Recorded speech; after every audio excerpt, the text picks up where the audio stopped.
Li Mei's Sword of Destiny. Chapter 1205. Zhuge Mingyang. Qin Feiyang muttered. Zhuge Mingyang had indeed contributed greatly to the Zhuge family's current status. In the past, Zhuge Wuhou and the other Wuhou had similar statuses. But because of the birth of Zhuge Mingyang, this peerless talent, Zhuge Wuhou's status in the imperial capital slowly surpassed the other Wuhou. As the saying goes, a mother's status depends on her son. And now, this saying was very suitable for Zhuge Wuhou. Say it again if you have the guts. Towards Lu Hong's repeated humiliations, Zhuge Haolong and Zhuge Haoyu's eyes were filled with killing intent. Lu Hong said indifferently, "I'm not in the mood to talk nonsense with dogs, Scram. You're courting death." Zhuge Haolong's gaze turned cold as he slapped towards Lu Hong. Slap. However, Lu Hong was one step ahead of him. She slapped Zhuge Haolong's face solidly. A blood-red palm print immediately appeared on Zhuge Haolong's face. You dare to hit me?" Zhuge Haolong was stunned. He touched his burning face and looked at Lu Hong in disbelief. Zhuge Haoyu, the purple-clothed lady, and the surrounding crowd were all dumbfounded. The Zhuge family could be said to be like the sun in the sky, and there was actually someone who dared to hit a direct descendant of the Zhuge family on the streets? Was she crazy? This was no longer Zhuge Haolong's personal problem, but the entire Zhuge family's face. Hitting you is considered light. Don't provoke me again. It's not a problem to kill you if you deny it. Scram, don't block the way. Lu Hong released her aura, and Zhuge Haolong and the rest who were blocking in front were instantly thrown off their feet and rolled on the ground in a sorry state. Then, Lu Hong walked towards the treasure pavilion without looking back. Qin Feiyang and Lu Zheng looked at each other and smiled, then slowly followed. All these years, Lu Hong had been cultivating in seclusion day and night. Not only had she opened the door of potential, she had also stepped into the Battle Saint realm. Naturally, she wouldn't take Zhuge Haolong and the other rich playboys seriously. After all, Battle Saints and Battle Emperors were people from two different worlds. One was heaven, one was earth. Stop! But at this moment, a shy and angry shout rang out. The purple-clothed woman crawled up from the ground. Her face was both green and red. She was also the daughter of a martial marquis and had a precious body. Normally, she was like the moon surrounded by stars, so when had she ever suffered such humiliation? Moreover, it was done in public. That was why she was angry. However, Lu Hong turned a deaf ear. Zhuge Haolong, is this all you've got? You don't care that I'm being bullied? The purple-clothed woman was furious and vented her anger on Zhuge Haolong. Men were all prideful. Not to mention Zhuge Haolong, a hedonistic son of rich parents. Hearing the purple-robed woman's words, he suddenly became hot-headed and took out a dagger from his Qianquan bag, stabbing it towards Lu Hong. Still not done. Lu Zheng raised his eyebrows. "I don't need you to interfere." Lu Hong looked at him coldly and suddenly turned around. With a step, she landed in front of Zhuge Haolong and easily dodged the dagger. Her jade-like hand shot out. Slap. A loud slap immediately rang out. Ah! Zhuge Haolong let out a miserable howl and crashed into the crowd behind him like a meteorite. His entire face was deformed. The teeth in his mouth were smashed into pieces by Lu Hong's slap. He covered his mouth as blood flowed out and rolled on the ground in pain. The purple-clothed woman and the others were dumbfounded. Zhuge Haolong was not only a direct descendant of the Zhuge family, but also Zhuge Mingyang's cousin. She actually dared to be so heavy-handed? Was she not afraid of the Zhuge family's revenge? Lu Hong smiled coldly. Revenge? No one could deny that the Zhuge family was strong, but they were not ordinary people either. They were not even afraid of the imperial tutor and the emperor, let alone the Zhuge family. Lu Hong looked at the purple-clothed woman and said indifferently, "Such a useless man, and you're still with him. What kind of taste do you have?" It's none of your business." The purple-clothed woman stammered, her eyes filled with fear. "It's true that it's none of my business. After all, you're not a good person either." Lu Hong smiled disdainfully and turned around, leaving the purple-clothed woman with a proud back view. "I'm not a good person?" The purple-clothed woman immediately flew into a rage out of humiliation. Like a shrew, she shouted hysterically, "Who are you? If you have the ability, tell me your name." "You don't deserve to know my name," Lu Hong said without turning her head. The purple-clothed woman was so angry that she almost vomited blood. She was the daughter of a marquis. Her status was so high that ordinary people could not reach her. She actually said that she did not deserve to know? Who do you think you are? What qualifications do you have to show off in front of me? The purple-clothed woman was flustered and exasperated. My qualifications are my strength. If you're not convinced, you can come and fight with me. Lu Hong turned around and looked at her, her eyes filled with a confident smile. The purple-clothed woman was stunned. Her cultivation was not even comparable to Zhuge Haolong. How could she be a match for this person? If you don't have the guts, then don't shout. This will only make you more embarrassed. Lu Hong snorted. When she turned around, she suddenly looked at Zhuge Haoyu and sneered. A silk pants like you, won't it be a pity to kill you? After she said that, she raised her hand and pointed in the air. A ray of battle chi burst out and directly entered Zhuge Haoyu's lower abdomen. Zhuge Haoyu immediately fell to the ground, holding his lower abdomen and howling miserably. Seeing this scene, the surrounding spectators all sucked in a breath of cold air. Not to mention injuring Zhuge Haolong. She even crippled Zhuge Haoyu. This woman really ate the guts of a leopard. The purple-clothed woman and the group of silk pants all retreated in fear, not daring to speak again. Actually, this kind of method was nothing at all. Just like Qin Feiyang, who had been tempered by blood and fire since young, this kind of thing to him was just a small matter. But the purple-clothed woman and the others were different. As the children of marquis, they usually lived in luxury and were spoiled. No matter where they went, they would be surrounded by people. When had they ever seen such a scene? So they were scared out of their wits. They are both noble children, but why is there such a big difference between them and Qin Feiyang? Looking at the group of cowardly and incompetent performance, Lu Hong shook her head and muttered to herself. Then she turned and walked towards Qin Feiyang. Lu Zheng went up and laughed. Honger, you are really too cool.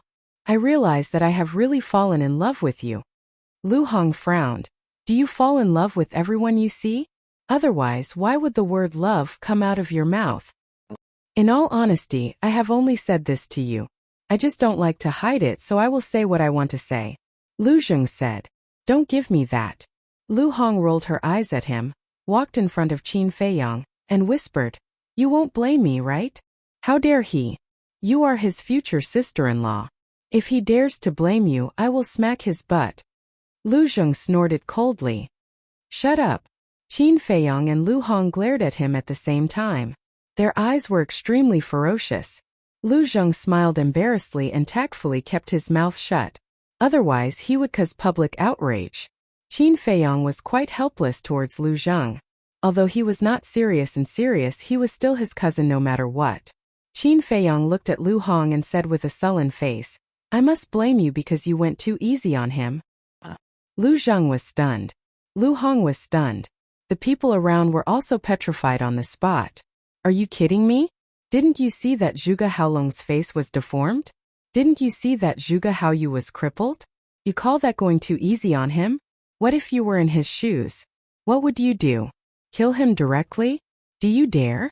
After all, the other party was from the Zhuge family. Therefore everyone was speechless. Let's go. Qin Feiyang smiled and left with the two of them. The Zhenbao Pavilion was not far from here. It was only a few dozen meters away. When they reached the front door, the three of them entered the Zhenbao Pavilion without looking back. The four guards in front of the door looked at the three of them and swallowed their saliva. They even dared to beat up a descendant of the Zhuge family. Either it was their first time in the imperial city and they were like newborn calves who were not afraid of tigers, or their background was not simple. Brother Haolong, Brother Haoyu, are you all right? When Qin Feiyang and the other two entered the Zhenbao Pavilion, the group of rich kids immediately rushed forward and helped the two of them up. I'm fine. Zhuge Haolong waved his hand and stared at the door of the Zhenbao Pavilion. His eyes flashed with a cold light. Humph. The woman in purple snorted coldly and turned to leave.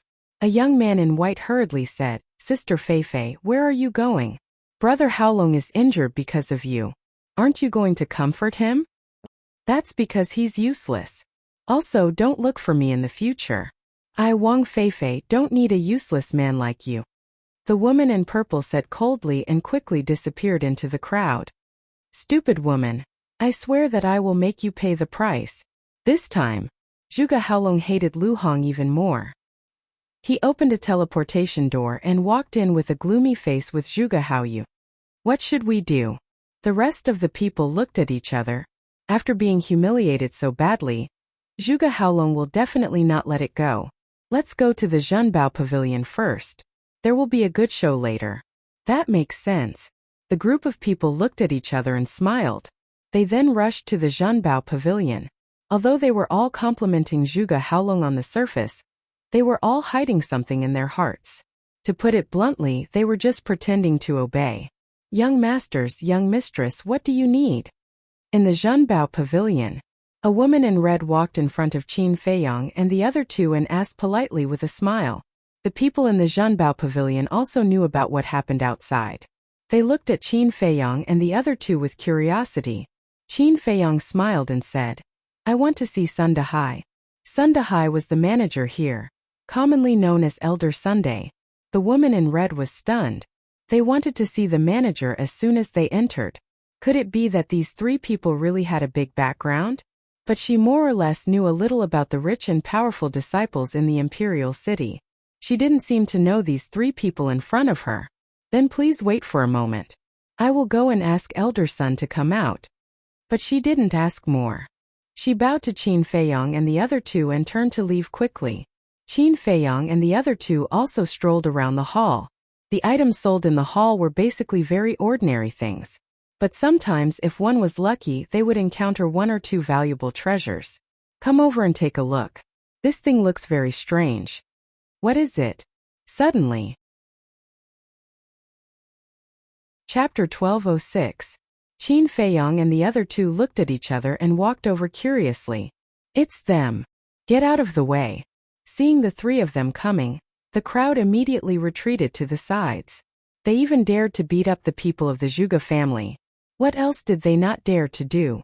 Therefore everyone was very scared. The three of them walked to a counter casually. The counter was made of transparent glass. They could clearly see that there was a jade box inside. The jade box was the size of an adult's palm. It was very ordinary and simple. And in the jade box there was a colorful fruit. The fruit was about the size of an egg. It was bright and colorful, but because the counter was closed, there was no fruit fragrance. What is this? I've never seen it before? I've never seen it before, but it looks delicious. Someone whispered beside him.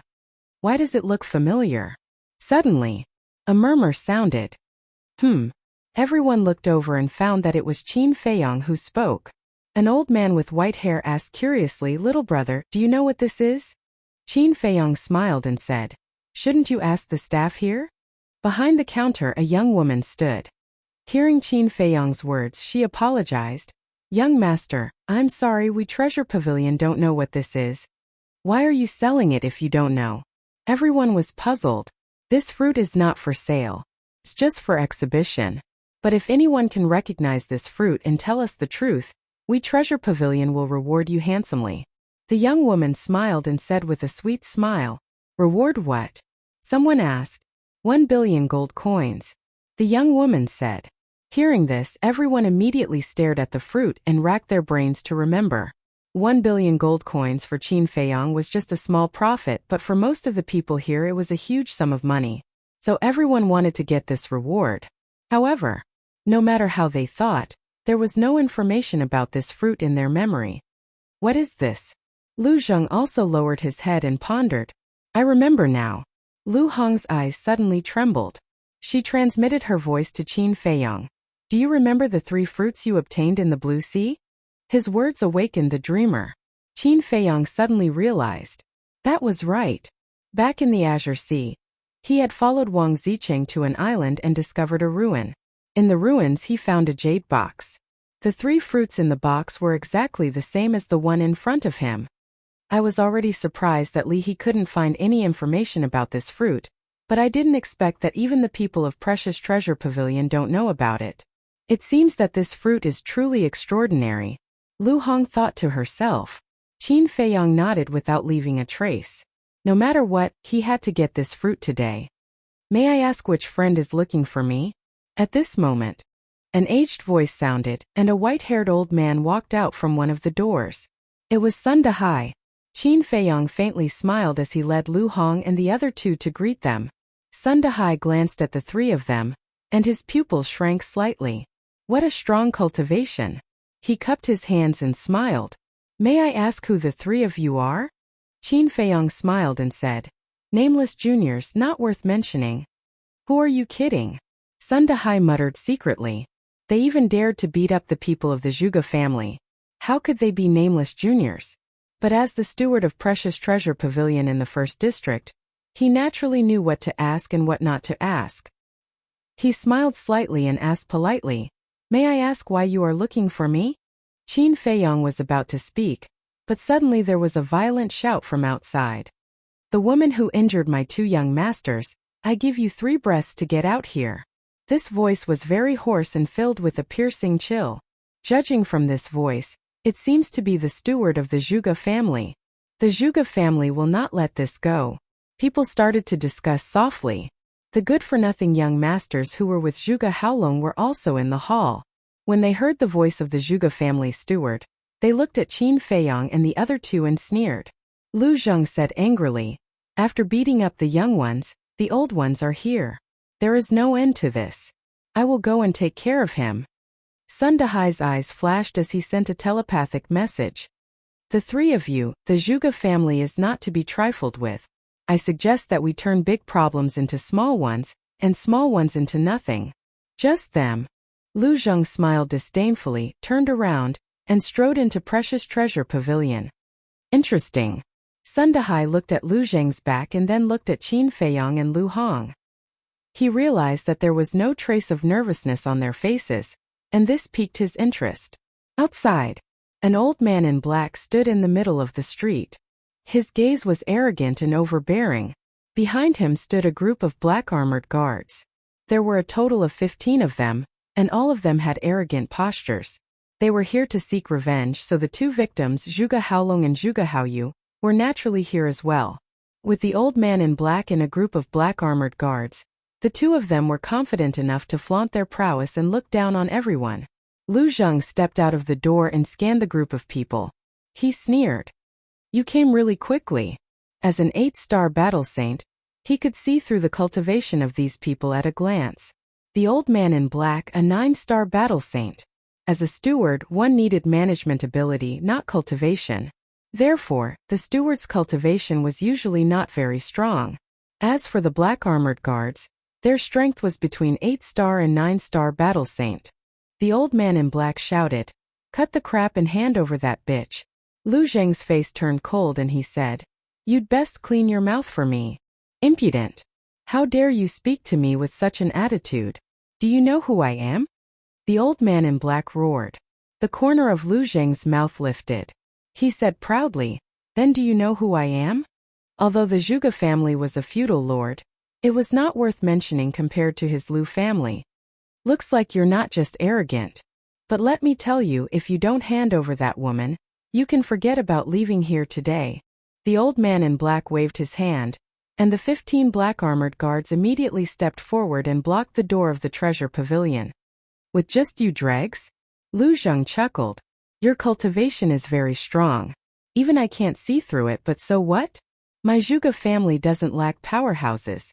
As long as I send a message, a large number of powerhouses will immediately come to support us. At that time it won't be as simple as just handing over that woman. You and the other person will die. So you'd better be sensible.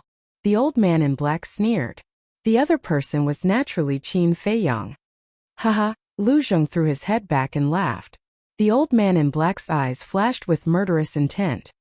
He laughed sinisterly. Looks like you refuse a toast only to be forced to drink a forfeit. Then he took out an image crystal and prepared to call for reinforcements. Actually, before coming, he had asked Zhuge Haolong and Lu Zheng what their cultivation was. After all, only by knowing yourself and your enemy can you win every battle. But with the pitiful strength of Zhuge Haolong and the other two, how could they see through the cultivation of Qin Feiyong and the other two? After thinking for a long time, they still couldn't figure it out. Seeing that they couldn't tell the other's cultivation, the old man in black asked about Qin Feiyong and the other two's ages. Of course, Zhuge Haolong and Lu Zheng didn't know either. They only said that they were about the same age as them. This was indeed true. Let's not talk about Lu Zheng. Let's talk about Qin Feiyang first. Zhuge Mingyang was older than Qin Feiyang.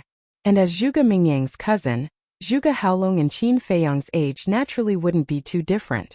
Knowing this, the old man in black was relieved. Sure, the other three were definitely not strong.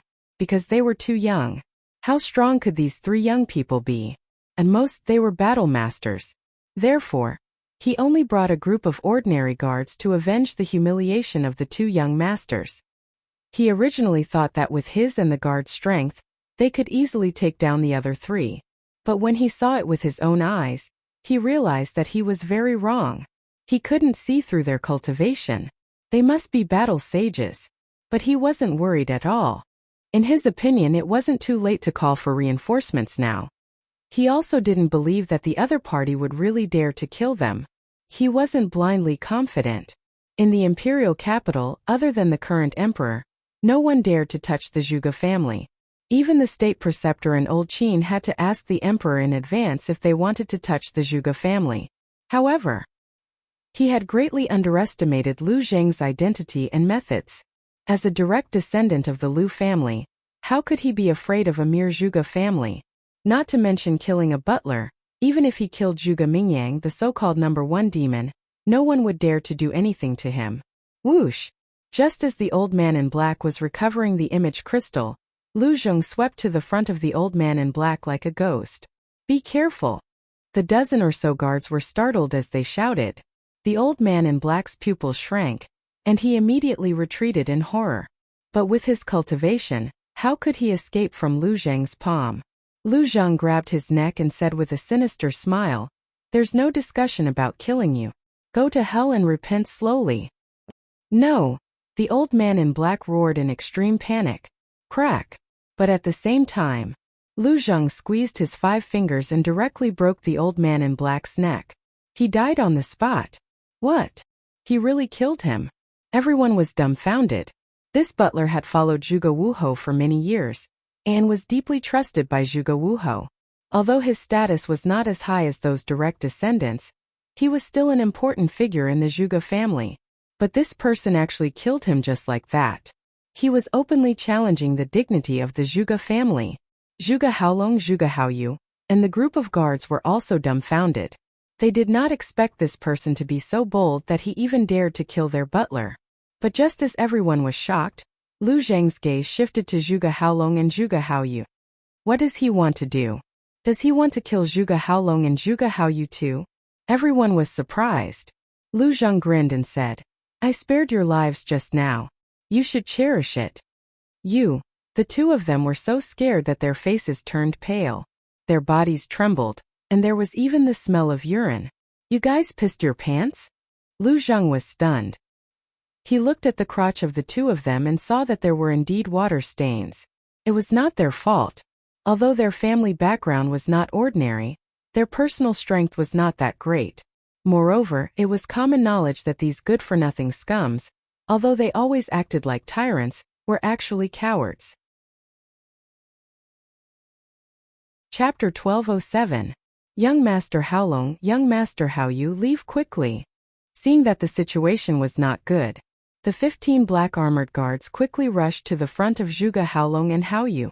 They stood in a row and stared at Lu Zheng as if they were facing a great enemy. As experienced guards, their foresight and temperament were naturally incomparable to Zhuge Haolong and Haoyu. Seeing that Lu Zheng directly killed the manager without even blinking, they realized that they had met a fierce person this time, and there was nothing that such a person could not do. Buzz! Zhuge Haolong immediately opened a portal, but the two of them did not enter. "Go in quickly," one of the guards urged impatiently. "We also want to go in, but our legs are not listening to us." Zhuge Haolong and Haoyu were so anxious that they were about to cry. "You're so scared that your legs are weak?" Lu Zheng was stunned. He shook his head and sneered. They were indeed useless. "Damn it!" the guard cursed. He turned and carried the two of them toward the portal. Swoosh! But suddenly, a figure appeared in front of the portal. It was Lu Zheng. So fast. The guards' expressions changed. Boom! Lu Zheng waved his hand, and the portal instantly shattered. Then he pointed his index finger in the air. 15 battle auras appeared and disappeared between the eyebrows of the 15 guards at lightning speed. Ah! Accompanied by a series of screams, the 15 of them died on the spot. Don't kill us, I beg you, please spare us. Zhuge Haolong and Haoyu were immediately paralyzed with fear. They knelt on the ground and begged endlessly. I can spare you, but you have to bark a few times and let me hear it. Lu Zheng teased. Woof! The two of them immediately barked like dogs, and the sound echoed throughout the entire street. The crowd burst into laughter. They did not expect that the dignified direct descendants of the Zhuge family would be so spineless. They immediately started barking like dogs when asked to. This was simply a disgrace to the Zhuge family. If old man Zhuge were to see you guys like this, he might die from anger. So, I might as well be a good person and send you to the afterlife. Lu Zheng smiled contemptuously. He waved his hand, and a wave of battle aura appeared and rushed toward the two of them. No! The two of them screamed miserably. But to no avail. The battle chi was like a terrifying blade, instantly engulfing the two of them. Blood splattered everywhere. Killed. Everyone was dumbfounded. The surroundings also fell into a dead silence. Killing the housekeeper and those guards was already beyond their imagination, but he actually killed Zhuge Haolong and Zhuge Haolong? This was too crazy. One had to know. Both of them were direct descendants. Their positions in the Zhuge family were much more important than that of the housekeeper. Did he know what he was doing? Did he know how big of a mistake he had made? But for this. Lu Zheng smiled indifferently and turned to enter the treasure pavilion. The moment they saw Lu Zheng enter, the people in the treasure pavilion all retreated to a corner. Their eyes filled with fear. Those silk pants were even more terrified. They hid behind the crowd and didn't even dare to breathe loudly. This person even dared to kill Zhuge Haolong and Zhuge Haoyu, let alone them. Walking in front of Qin Feiyang and Lu Hong, Lu Zheng chuckled and said, Now no one will bother us. Qin Feiyang and Lu Hong also smiled faintly. Sun Dehai's pupils constricted. They could still be so calm after killing the Zhuge family's people. Looking at the background of these three people, they were not ordinary people. Sun Dehai smiled and said, The three of you, why don't we go to the VIP room to talk? I just killed the Zhuge family's people, and you're bringing us to the VIP room. Aren't you afraid of the Zhuge family's revenge? Lu Zheng joked. Sun Dehai smiled and said, Our treasure pavilion doesn't care about grudges. We only do business. Ha! Lu Zheng laughed loudly and said, Then lead the way. Oh! On the second floor. VIP room. Sun Dehai pushed the door open and walked to the tea table. He stretched out his hand and said with a smile, The three of you, please take a seat. Qin Feiyang sat down and said with a faint smile, Let's not talk about small talk. Let's get to the point. Sun Dehai was stunned. He was thinking about how to find out the identities of these three people, but he did not expect Qin Feiyang to see through him. Now he was embarrassed to ask anymore. Sun Dehai shook his head and said with a smile, Little brother, you're a straightforward person. Alright, what do you need? Qin Feiyang said, A portal and medicinal materials for the battle chi pill. How much do you need? Sun Dehai asked. Qin Feiyang said, Everything. What? Sun Dehai was petrified. He wondered if he had heard wrongly. Qin Feiyang said calmly, I want as much as you have in your treasure pavilion. I don't care about the price. I only have one request. Hurry. Lu Zheng had killed the butler and Zhuge Haolong. He would definitely enrage the Zhuge family. It would not be long before more people came, and they would not be ordinary people. Therefore, they had to leave Empire City as soon as possible. Are you sure you want everything? Sun Dehai still found it hard to accept. The treasure pavilion in the first district was the headquarters of the Great Qin Empire. Naturally, they had a lot of medicinal materials for portals and battle chi pills. Although the three people in front of him were powerful, it did not mean that they had a lot of money. Frankly speaking, he doubted whether the three of them had that much money. You're so annoying. Just go and prepare. Why are you asking so many questions? If you can't make the decision, get someone else to talk to us, Lu Zheng said impatiently. Sun Dehai looked at the three of them deeply and nodded. All right, I'll get someone to prepare it. Guards. The door opened and a guard walked in. Sun Dahai ordered, go and get all the portals and medicinal materials for the battle chi pill. Yes. The guard replied respectfully. He glanced at Qin Feiyong and the other two, then turned and ran out. How long will it take? Lu Hong asked. Sun Dahai smiled and said, it won't take long because the medicinal materials in the treasure pavilion have been categorized in advance. Each type is stored in a separate Qinkuan bag. They can go and get it. Lu Hong nodded and said, in addition, we also want the fruit on display in the hall. Sun Dahai was surprised and said, do the three of you know what fruit it is? Lu Zheng glanced at Sun Dahai and also looked at Qin Feiyong and Lu Hong suspiciously. I don't know. Lu Hong shook her head. If you don't know, what are you going to do? Sun Dahai was suspicious. Lu Hong said calmly, I just think it's very interesting and want to study it. Study it? Sun Dahai looked at Lu Hong and suddenly smiled. He said apologetically, I'm sorry, we really don't intend to sell that fruit. You can name any price. Lu Hong said. Sun Dahai's eyes flashed. Name any price? Did this mean that the fruit was extraordinary? He smiled calmly and said, Miss, this is not a matter of price. The pavilion master personally gave the order. I dare not make a decision on my own. In fact, it was an excuse to test Qin Feiyong and the other two. How could this be hidden from Qin Feiyong's eyes? He waved his hand and a pill appeared on the coffee table.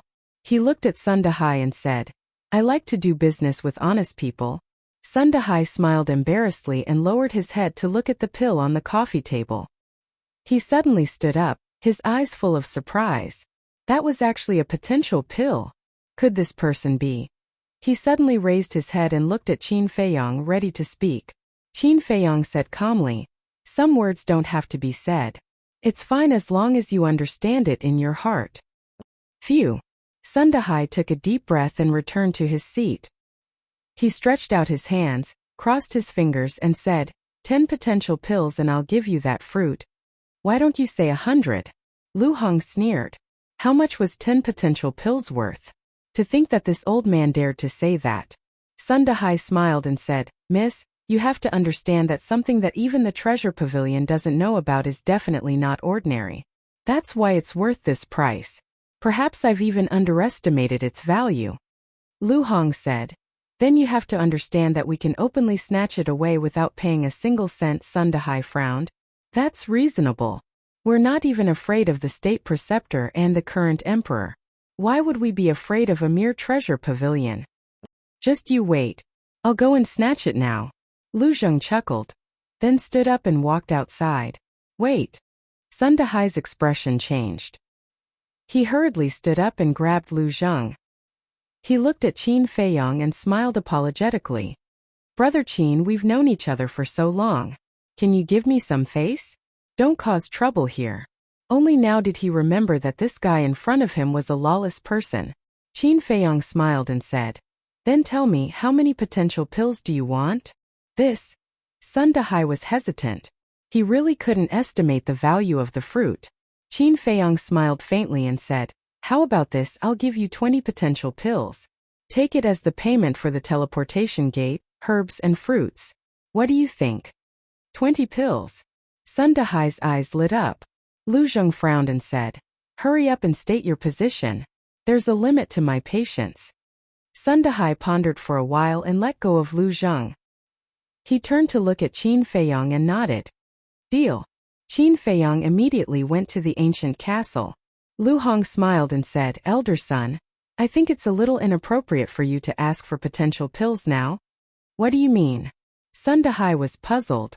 Everyone knows that only we can refine potential pills. When you auction these potential pills, won't the state preceptor and the emperor know that you're colluding with us? Lu Hong said. Oh, I see. Sun Dahai smiled and waved his hand. This isn't a big problem. When they ask, I'll say that they're leftovers from the past. After all, before your identities were exposed, I've had many transactions with you. They won't be able to find out at all. Smart. Lu Hong gave him a thumbs up and said meaningfully, but you're committing the crime of deceiving the emperor. If it's leaked, I'm afraid you'll lose your life. If you don't say it and I don't say it, who will know? Moreover, it's precisely because you've fallen out with His Majesty that there's a shortage of potential pills. That's why I can take the opportunity to auction them for a good price." Sun Dahai chuckled and didn't care at all. Indeed, all businessmen are evil. Lu Hong secretly despised him. Chapter 1208. Swish. This time, Qin Feiyang appeared from the ancient castle, holding a Qiankuan bag in his hand. Looking at the Qiankuan bag, Sun Dahai's eyes lit up. Qin Feiyang shook his head with a smile and directly threw it to Sun Dahai. Sun Dahai hurriedly checked it. However, his eyebrows instantly furrowed. "Are you not satisfied?" Qin Feiyang asked with a smile. Sun Dahai raised his eyebrows and said, "This old man remembers that you were able to refine pills with 4 pill patterns in the past, but why do these potential pills only have 2 pill patterns? Not to mention 4 pill veins, I can even refine a pill with 7 pill veins. However, the Imperial Preceptor and the Emperor are not fools. If there are too many pill patterns, it will definitely arouse their suspicions. So it's better to keep a low profile. Moreover, for the people in the imperial capital, it doesn't matter how many pill patterns there are. What's important is that there are potential pills to auction." Qin Feiyang said with a faint smile. 7 pill patterns. Sun Dahai's eyes trembled. After being in charge of the treasure pavilion for so many years, he had never seen a pill with 7 pill patterns. However, Qin Feiyang's words made sense. At this time, for the people in the imperial capital, even if there were no pill patterns, it would still cause a mad scramble. Dong! Suddenly, there was a knock on the door. Sun Dahai hurriedly put away the Qiankuan bag, sat on the chair and shouted, "Come in." The door opened and the guard strode in, holding no less than a dozen Qiankuan bags in his hand. "Elder son, the teleportation portal and battle chi pills medicinal materials are all here. If it's not enough, I can go to other districts to get more." The guard placed the dozen Qiankuan bags one by one on the tea table. Sun Dahai looked at Qin Feiyang. Qin Feiyang shook his head. Sun Dahai understood and waved his hand. "No need, you can leave." "Oh right, go and bring up the 5-colored fruit in the hall on the first floor." "Yes." The guard bowed and left, closing the door. Sun Dahai pointed to the Qiankuan bag on the table and said with a smile, "You guys check?" Qin Feiyang said, "There's no need. Put it away." Lu Hong nodded. With a wave of her jade-like hand, all the cosmos bags on the table instantly disappeared. After waiting for a while, the guard came back with the fruit. Qin Feiyang put away the fruit and stood up. He cupped his hands and smiled. "Then I'll take my leave first." "Yes." Sun Dahai nodded, but he suddenly thought of something and said, "Brother Qin, there's something I don't know if I should say." "What?" Qin Feiyang asked. "Although this old man knows that as an outsider, I am not qualified to speak too much, this old man still wishes to say this. You and His Majesty are father and son after all." Sun Dahai sighed. Qin Feiyang's eyes turned cold. Seeing this, Sun Dahai hurriedly smiled and said, "All right, take it as if this old man didn't say anything. If you have the chance in the past, come visit more often." Of course, what he was thinking about was not Qin Feiyang, but the potential pill in Qin Feiyang's bag. Qin Feiyang opened a teleportation door, and was about to leave with Lu Hong and Lu Zheng. "Where is the thief who killed my son?" Suddenly, a violent shout exploded in the sky above the treasure pavilion. Sun Dahai's expression changed as he hurriedly said, "It's Zhuge Jing. Leave quickly." "Who is Zhuge Jing?" Lu Hong was suspicious. Lu Zheng smiled and said, "Zhuge Jing is Zhuge Wuho's younger brother, and also Zhuge Haolong and Zhuge Haoyu's father." "Then what's his cultivation level?" Lu Hong asked. "I don't know about that." Lu Zheng shrugged and looked at Sun Dahai. Sun Dahai said in a deep voice, "Zhuge Jing is very strong. He's a 9-star battle saint and is only 1 step away from the War Emperor." "He's just a 9-star battle saint. It's not worth mentioning." Lu Zheng smiled disdainfully.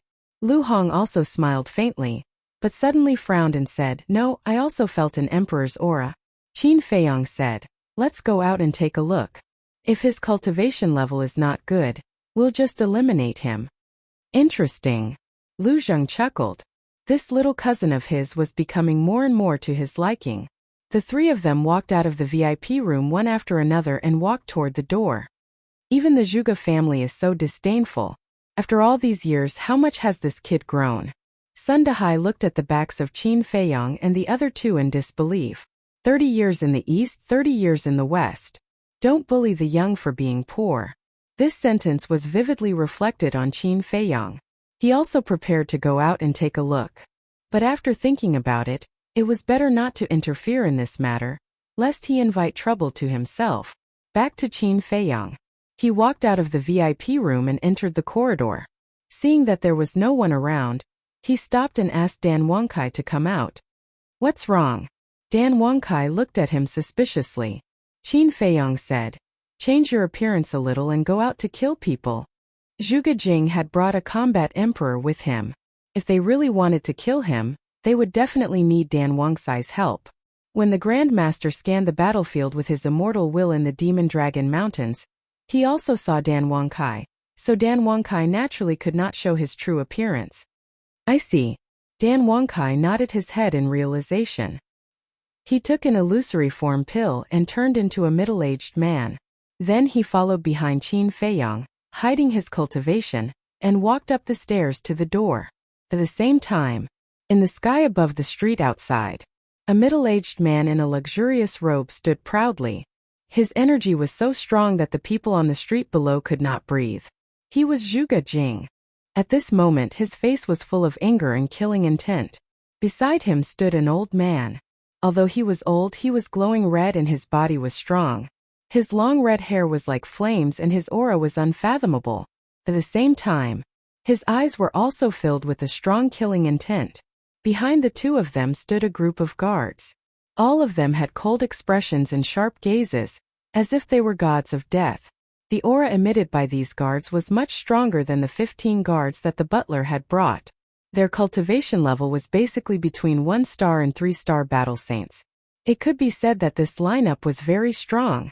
But when Qin Feiyang walked out of the treasure pavilion and saw the group of people, a trace of disdain appeared in his eyes. So it's him. Lu Zheng slowly waved his fan, looked at the red-haired old man and muttered with a smile.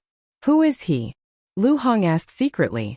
The Zhuge family has 10 elders, all of whom have the cultivation level of a combat emperor. And this one is ranked 10th.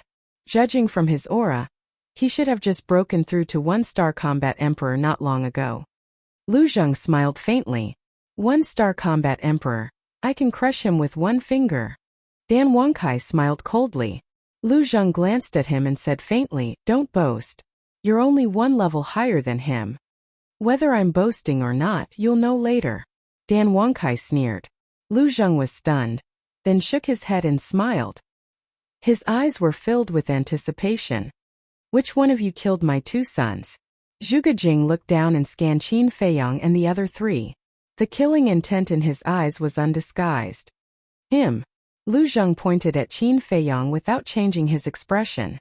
The surrounding crowd, as well as the 4 guards in front of the treasure pavilion, had their faces twitching. How could there be such a shameless person who blamed others without blushing and his heart skipping a beat? But everyone knew that the two of them had a close relationship, so it didn't matter who took the blame. Humph! Don't talk nonsense. Although we weren't there before, we've already heard that you're the one who killed Haolong and Haoyu. Zhuge Jing's face was gloomy. Then why did you ask? Can't you just do it? You're really bored. Lu Zheng rolled his eyes. How dare you? Do you know who you're talking to now?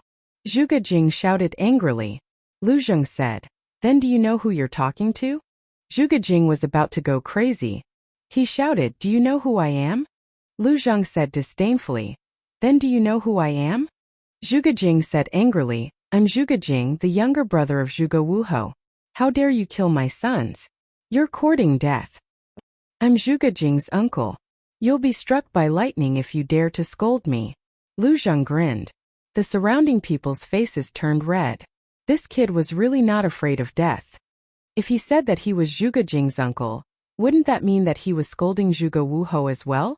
Bastard! Take them down! Zhuge Jing shouted. Wait! The red-haired old man suddenly reached out and stopped the murderous guards. He looked at Qin Feiyang and the other 3 and said in a deep voice, How should I address the four of you? They dared to kill the people of the Zhuge family on the street and tease Zhuge Jing in public. They must have a powerful background. Therefore, in order to avoid provoking people that they should not provoke, it was better to ask first. Lu Zheng rolled his eyes and grinned. My surname is Yu and my name is Dad. You can figure it out yourself. Your surname is Dad. The red-haired old man frowned. The others were also thinking. But soon someone could not help but laugh. Your surname, Dad? Isn't that your father? Bastard. The red-haired old man also understood. He immediately became angry and said, I've already been very polite, but you actually took advantage of me. You deserve to be killed. As soon as he finished speaking, the rolling emperor's aura poured down like a waterfall and imprisoned Qin Feiyang and the other two. The Zhuge family is the one who deserves to be killed. Qin Feiyang's eyes were filled with murderous intent. He shouted, Don't leave a single one alive. Kill them all. Yes, sir. Dan Wangkai responded respectfully. A cold light flashed in his eyes, and he rushed toward Zhuge Jing and the others like a bolt of lightning. Zhuge Jing and the others immediately looked at Dan Wangkai. A mere Zhuge family dares to provoke my young master. You really don't know what's good for you. Dan Wangkai smiled coldly. His emperor's aura exploded and rushed toward the group of people like a raging wave. Combat Emperor. And he's stronger than me. The red-haired old man's eyes widened. Boom! But then, an even more shocking scene appeared. Dan Wangkai's body shook, and an even more powerful aura burst out of his body. How is this possible? This time, even Lu Zhang could not remain calm. Because Dan Wangkai's cultivation had soared to a 4-star combat emperor in an instant.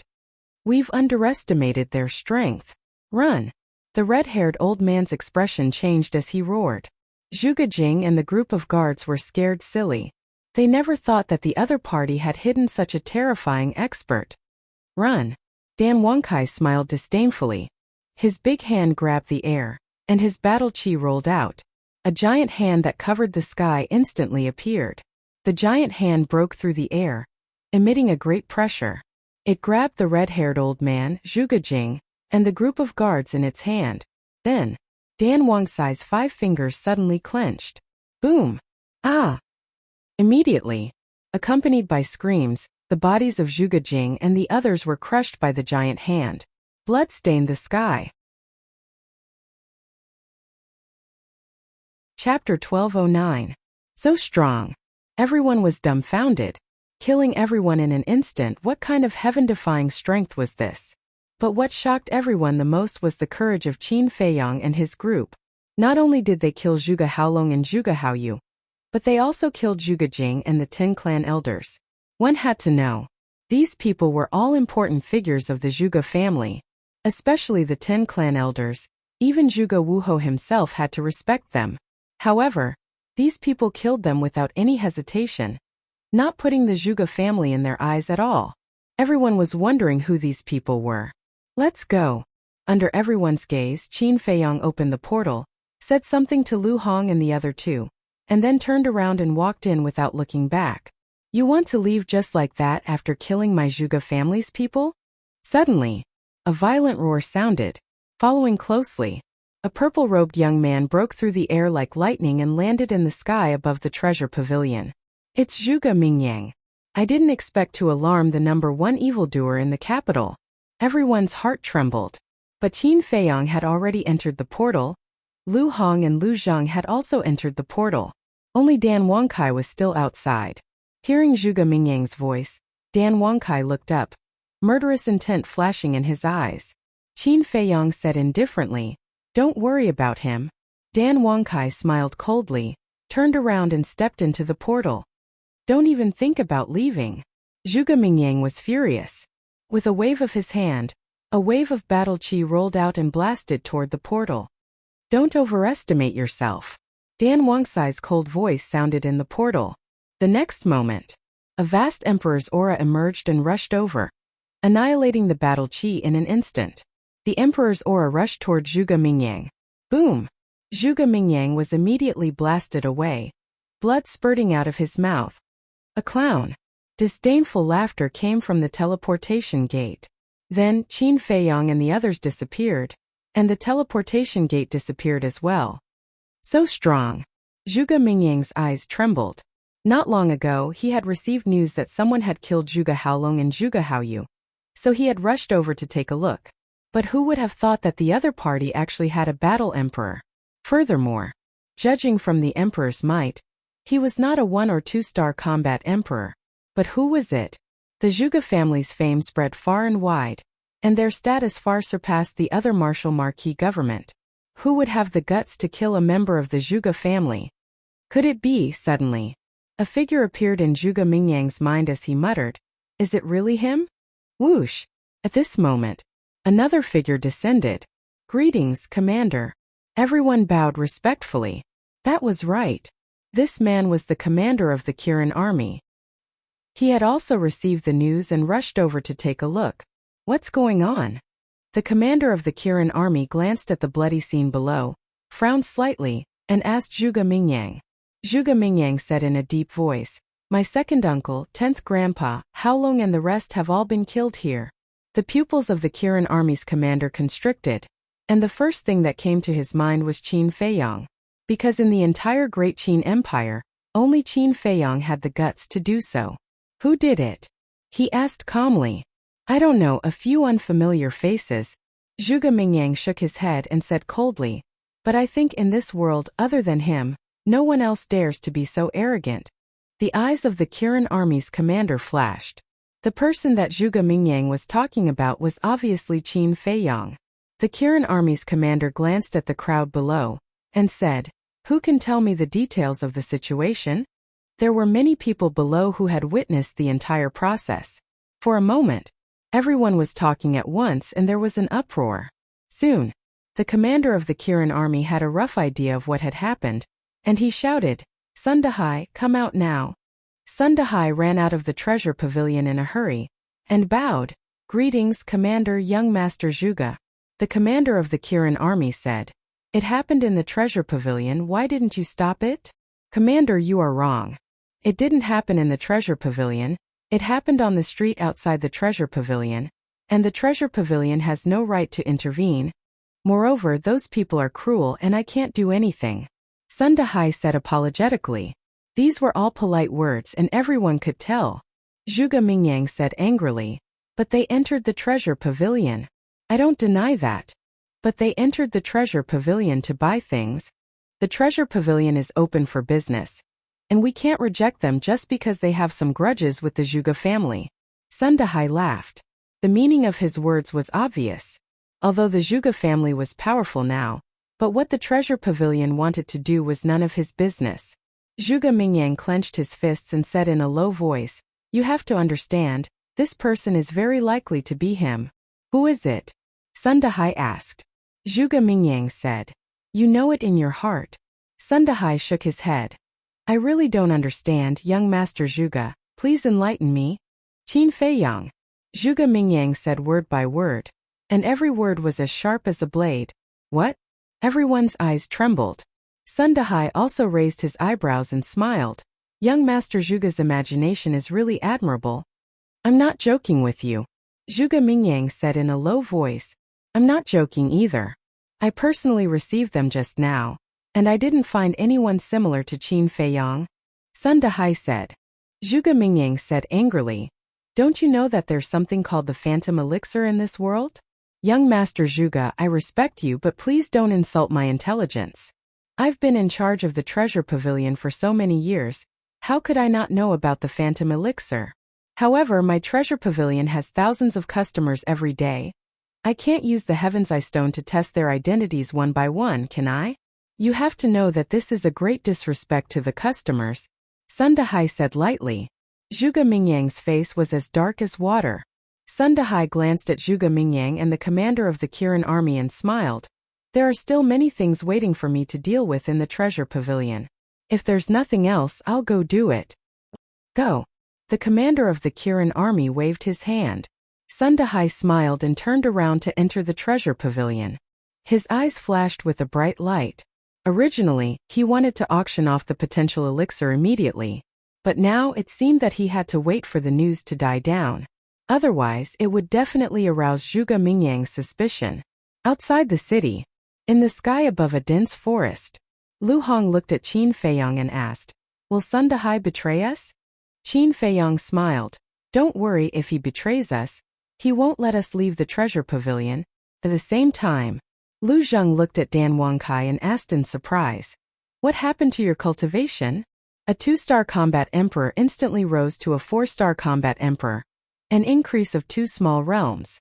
From what he knew, there was no such heaven-defying battle art in this world. Dan Wangkai turned a deaf ear and stood silently beside Qin Feiyang. He deactivated the forbidden technique and his cultivation returned to a 2-star combat emperor. This made Lu Zheng even more surprised. He smiled and said, "You're not an outsider, what's there to hide? Tell me. Aren't you annoying?" Dan Wangkai looked at him impatiently. "You have character." Lu Zheng chuckled and said, "Actually, even if you don't say it, I can guess that you must have mastered some kind of forbidden technique." Dan Wangkai raised his eyebrows. "Don't forget, I'm a member of the Lu family." Lu Zheng smiled proudly. Dan Wangkai snorted. "Don't forget, even if you're a member of the Lu family, I can kill you with one hand." The smile on Lu Zheng's face froze. This guy really doesn't give me any face. At this moment, Qin Feiyang took out the 5-colored fruit and looked at it carefully.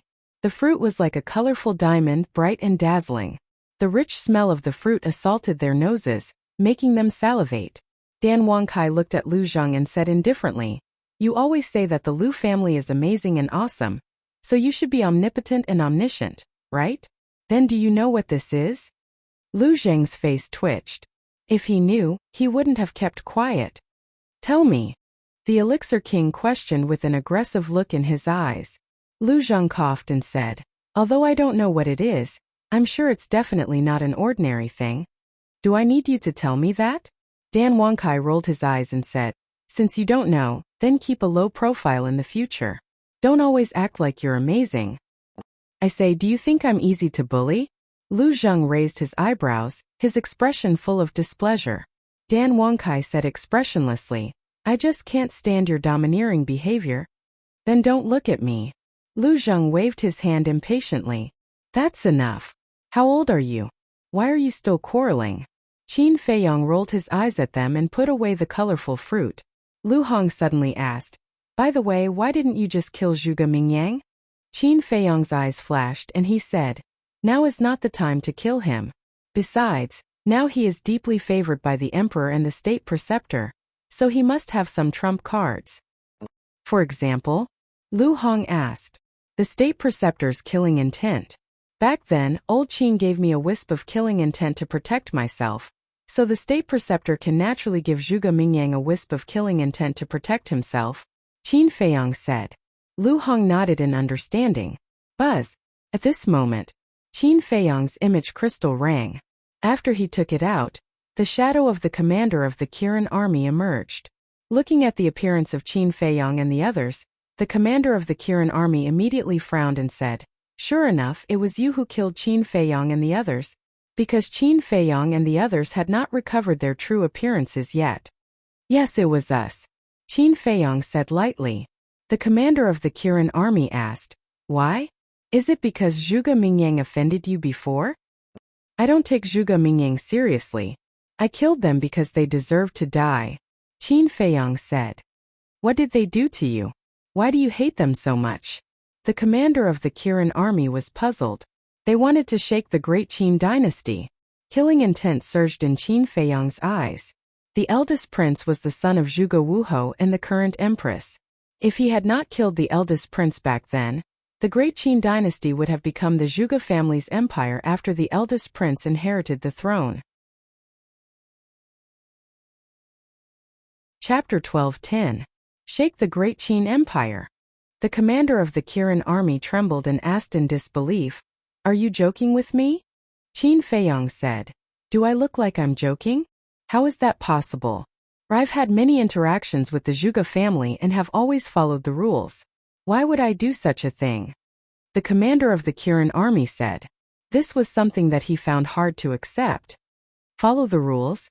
Humph, there are some things that you don't know. Just you wait. Sooner or later, I'll expose their wild ambitions to the world. By then, you'll know whether what I did today was right or wrong." After Qin Feiyong finished speaking, he directly turned off the image crystal. This person was too loyal to the emperor.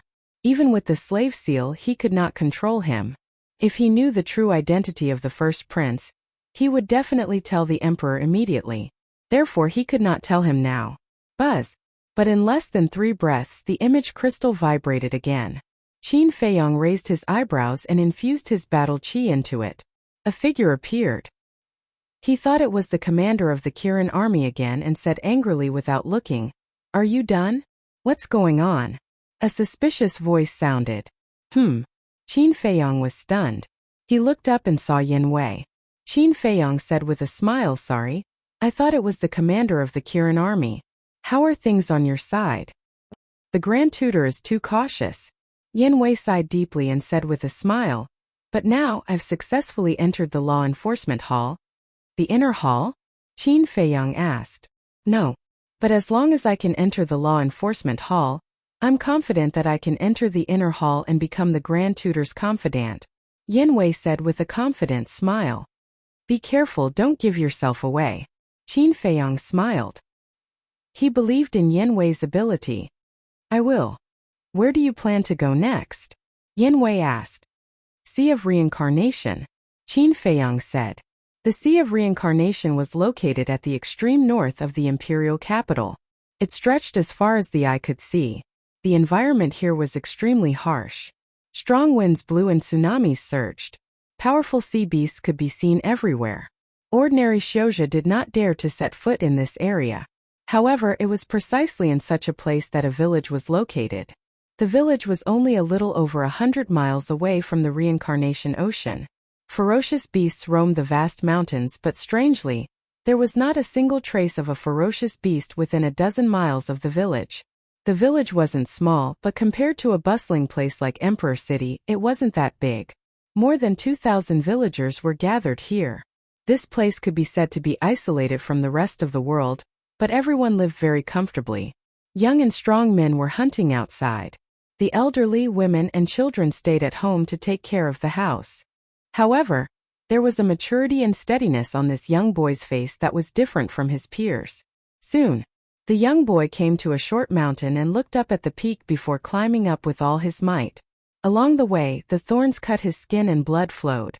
However, he did not care at all, and there was a hint of stubbornness in his eyes. Finally, panting heavily, he climbed to the peak of the mountain and stood at the edge of the cliff.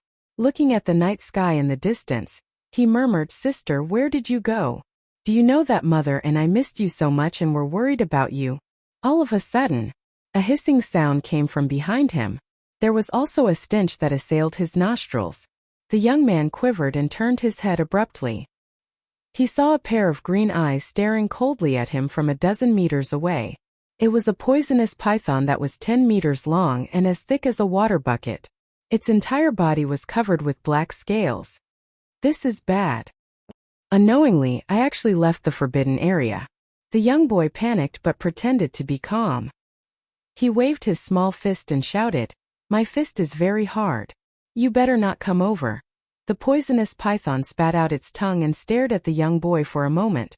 Its long and narrow snake eyes flashed with a hint of disdain, and then it swam towards the young boy. "I'm telling you, if you come over again, I won't be polite to you." The young boy kept retreating. On the surface he looked very fierce, but in fact he was extremely terrified. Whoosh! Suddenly, that poisonous python increased its speed, opened its bloody mouth and revealed its sharp fangs as it pounced towards the young boy. It was the young boy's first time seeing such a huge poisonous python. He had no doubt that it could swallow him alive. But at this moment, he had already retreated to the edge of the cliff and had nowhere to go. "I'll fight it out with you." He gritted his teeth and took out a dagger from his arms.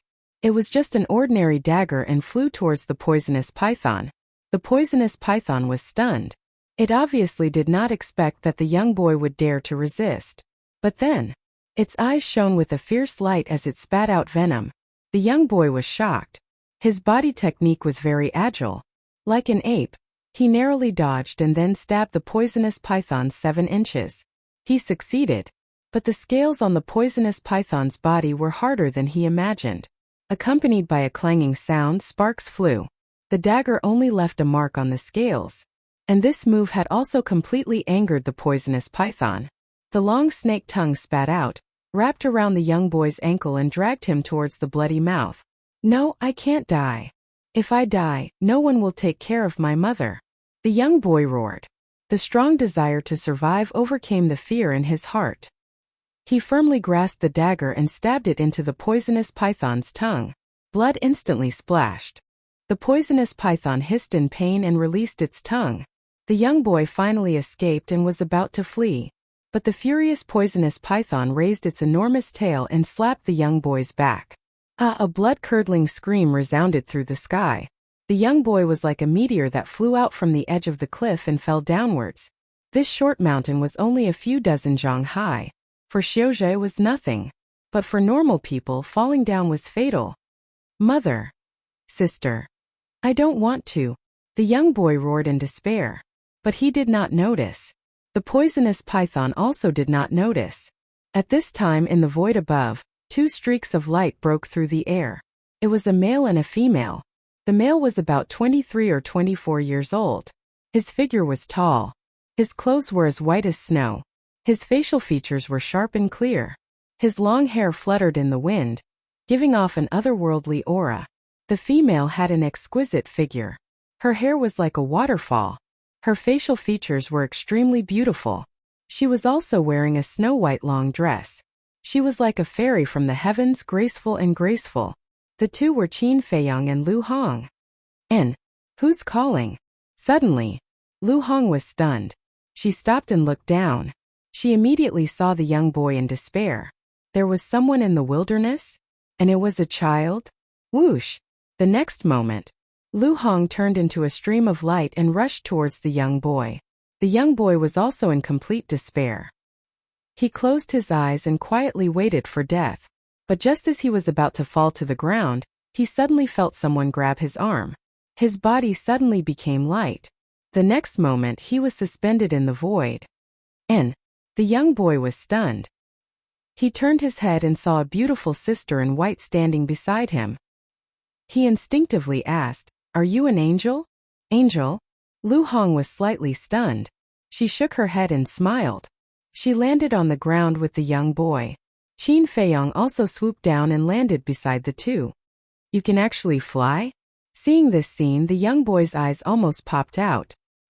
He stuttered and asked, "Are you an immortal?" "Immortal?" This time Qin Feiyang was also stunned. Chapter 12:11. Hiss! At this moment, the poisonous python chased after them. When it saw Qin Feiyang and Lu Hong, its eyes suddenly flashed with a shocking cold light. There was a hint of threat in its eyes. Lu Hong looked at the poisonous python and couldn't help but be stunned. She laughed and said, "You've just been enlightened. How dare you threaten us?" The poisonous python only had the cultivation of a martial master.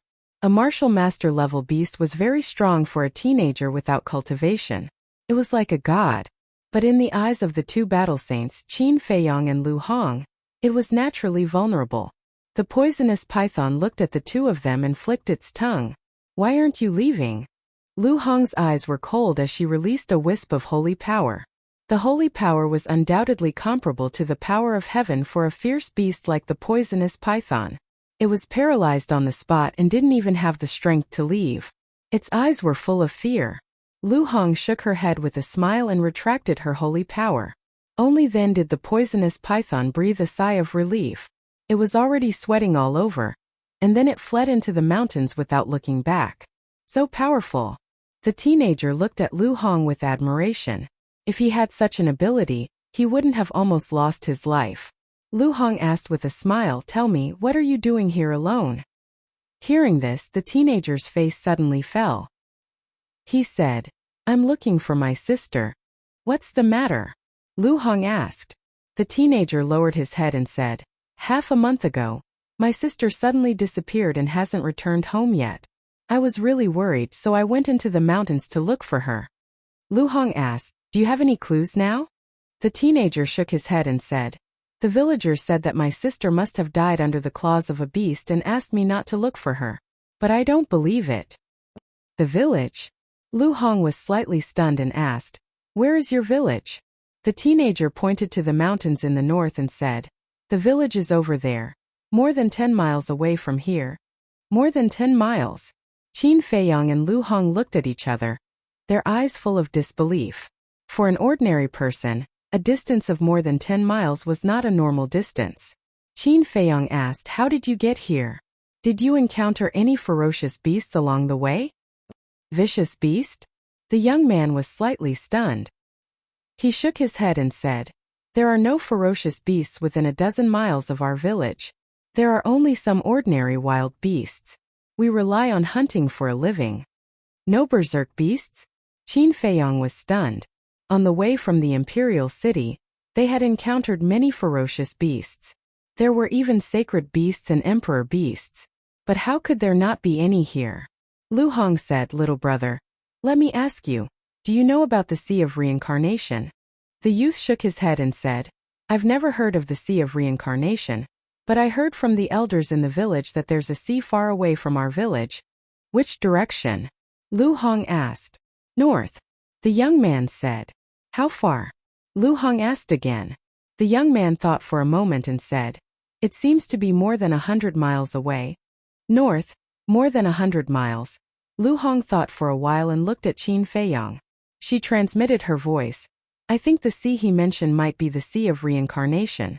Why don't we send him back first and continue our journey?" Qin Feiyang nodded. The young man's village was also in the north.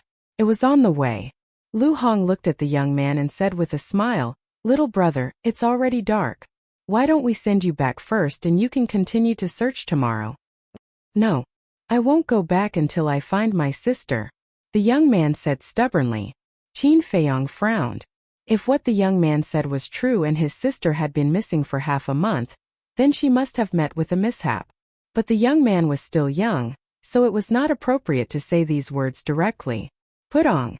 Suddenly, the young man knelt on the ground and looked at the two of them and pleaded, "Sister Angel, brother immortal, can you help me find my sister? I beg you." This? Lu Hong couldn't make up her mind and looked at Qin Feiyang. Qin Feiyang frowned. To be honest, he really didn't want to meddle in other people's business. "I'll kowtow to you. As long as I can find my sister, I'm willing to do anything." The young man begged again and again, his face full of anxiety and worry. Qin Feiyang said, "Then tell me first, how did your sister go missing?"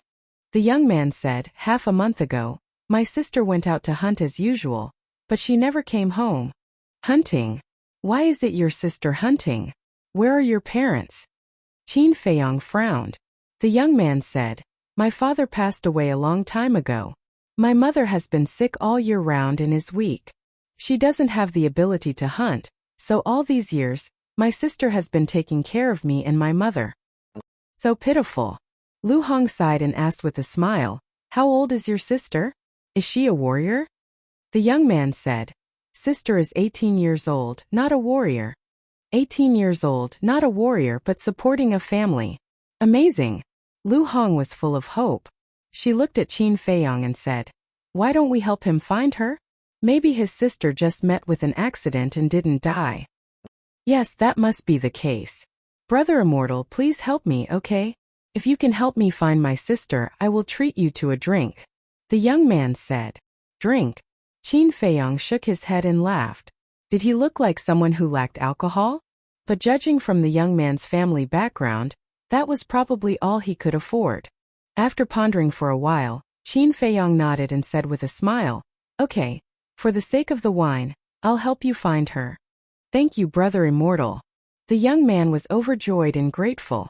Qin Feiyang shook his head and laughed, saying, "Okay, get up. A man has gold under his knees. Don't kneel when you see someone, and don't call me brother immortal. I'm not an immortal." "Then who are you?" The young man got up and looked at him suspiciously. "Who am I?" Qin Feiyang was stunned. He didn't expect the young man to ask such a question. After thinking for a while, he said with a smile, "I'm just an ordinary warrior." "Ordinary martial artists can fly? But why did I hear that only immortals can fly in the sky? The young man was puzzled. Who told you that? Qin Feiyang frowned. The person who said this was simply pretending to be mysterious and misleading the young man. The young man said, Immortal Shen said so. Who is Immortal Shen? Lu Hong was suspicious. The young man said, every 2 years, an old man comes to our village on a crane. People in our village call him Immortal Shen. Lu Hong asked, what does he do in your village? The young man was about to speak. Qin Feiyang said, you talk. I'll go around and look for him. By the way, what does your sister look like? My sister looks like. The young man thought for a while, took out a piece of yellowed paper from his arms and then opened it. There were 4 people drawn on the paper. A middle-aged man, a middle-aged woman, and a young woman. The rest was the young man himself. The young man pointed to the young woman and said, she is my sister, Wang Jin. Obviously. The middle-aged man was the young man's father who had passed away. The middle-aged woman must be the young man's mother. Qin Feiyang looked down at the woman's portrait, and there was a trace of surprise in his eyes. Whether it was the woman's outline or charm, they were all very well drawn. Although she was only wearing a shabby linen dress, she looked beautiful and refined. You stay here with him. After remembering the woman's appearance, Qin Feiyang secretly told Lu Hong. Then he rushed into the sky and quickly disappeared in the night sky. Aren't we going to help? Seeing Qin Feiyang leave, the young man quickly looked at Lu Hong and asked, your immortal brother is very powerful. He doesn't need our help. Come on, tell me, did you draw these portraits? Lu Hong asked. Yes. I don't have any hobbies, but I like to draw. It took me 2 days to draw this picture. Is it okay? The young man asked innocently. It's very good. Lu Hong nodded with a smile and asked, by the way, can you tell me about the immortal crane you mentioned just now? Okay. The young man nodded. Let's sit over there and talk slowly. Lu Hong said with a smile. Not far away there was a bluestone. Lu Hong walked over with the young man and sat on the bluestone. The young man slowly said. At the same time, Qin Feiyang flew over a mountain ridge. While scanning below, he also released his perception and carefully sensed the breath and movement below. But suddenly, he stopped in the void and waved his hand. All the people and beasts in the castle appeared. You all heard what I said just now. Help me look for her, but don't be too flamboyant. It's better to hide your breath. After Qin Feiyang finished speaking, battle chi surged, and Wang Jin's virtual shadow condensed. After remembering Wang Jin's appearance, Fatso asked, how do we find her? Qin Feiyang thought for a moment and said, the young man said that Wang Jin went missing when she went out to hunt. We will look for her near the village, but we have to expand the scope and search within 100 miles. Understood. Everyone nodded and immediately turned into streaks of flowing light, dispersing in all directions and disappearing. But Lu Zheng didn't leave. She looked down at the mountains below, and her eyes flickered. Qin Feiyang said suspiciously, why are you still standing here? Don't you think it's strange? Lu Zheng didn't answer but asked, what's strange? Qin Feiyang asked. This place is close to the Sea of Reincarnation, but why is there a village here? And why is there no beast within a dozen miles of the village? Lu Zheng said. What do you mean? Qin Feiyang frowned. Lu Zheng's eyes flashed and said, the young man's village isn't simple. Let's go and take a look. Qin Feiyang nodded. Whoosh! The two of them cut through the sky and headed north, not forgetting to look for Wang Jin along the way. A dozen miles of distance was too easy for the two of them. In less than 100 breaths, a village came into their sight. The two of them hid their breath and stood in the sky, scanning the village. There were more than 2,000 families in the village, occupying half a mile of land. Every house looked old. Although it wasn't late at night, it was hard to see anyone in the village. It was quiet. How is this possible? Lu Zheng scanned the village, disbelief written all over his face. This huge village was full of ordinary people. It's indeed strange, Qin Feiyang muttered. This place was only 100 miles away from the Sea of Reincarnation. It could be said that this place was extremely dangerous, but there was a group of ordinary people living here. Chapter 12:12. I really don't believe that this is an ordinary village. I'll go down and take a look, Lu Zheng said. Don't act recklessly, Qin Feiyang reminded him. Got it? Lu Zheng waved his hand impatiently. He sneaked into the village without anyone noticing and began to wander around. With his cultivation, no one would be able to discover him. Qin Feiyang stood silently in the sky, his eyes flickering. Suddenly, he seemed to have discovered something. He looked at the entrance of the village and saw a middle-aged woman standing there. The woman looked at the distant mountains, her hollow eyes filled with worry. She's been waiting here, Qin Feiyang muttered. He had seen this woman before. She was the young man's mother. Whoosh!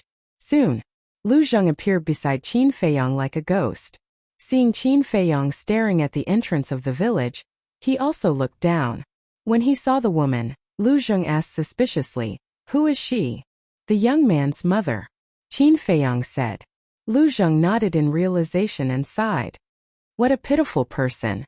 If Qin Feiyang and Lu Hong had not saved the young man in time, she would have lost not only her daughter but also her son. Although she's pitiful, it also reflects that her mother is really the greatest person in the world. Qin Feiyang sighed deeply and asked, "How's the investigation?" Lu Zheng retracted his gaze and shook his head. "They're all ordinary people. There's not a single cultivator." Qin Feiyang frowned and scanned the village. Lu Zheng added, however, "I found something unusual." "What is it?" Qin Feiyang was surprised. "Look there." Lu Zheng pointed to the center of the village. Qin Feiyang looked in the direction he pointed. He immediately saw a 5 to 6 meter high hill in the center of the village. However, it was not a hill. It was a tomb. There was also a tombstone in front of them. The tombstone was over 2 meters tall, and there were a few large words carved on it. Tomb of ancestor King Yangfeng. Wang Yangfeng? I've never heard of such a person. Qin Feiyang frowned. Lu Zheng said, "Not just you, even I haven't heard of it before. But that's not the point. The point is that there's something strange about the tomb." "What?" Qin Feiyang looked at him in surprise. "Come with me." As soon as Lu Zheng finished speaking, he dashed towards the grave. Very soon, when the two of them landed in front of the grave, an ancient aura immediately assaulted them. This aura came from the tombstone. Obviously, this tombstone had existed for many years. Lu Zheng said, "According to my estimation, this tombstone is at least 5 to 6,000 years old." That long? Qin Feiyang was shocked. Didn't this mean that this village had existed for at least 5 to 6,000 years? What kind of secret was hidden in such an ancient village? He suddenly felt that this village seemed to be covered with a mysterious veil, making it impossible for him to see through it. Lu Zheng said, "Release your perception and see if you can find anything in the tomb." Qin Feiyang was stunned. He released his perception and rushed towards the tomb.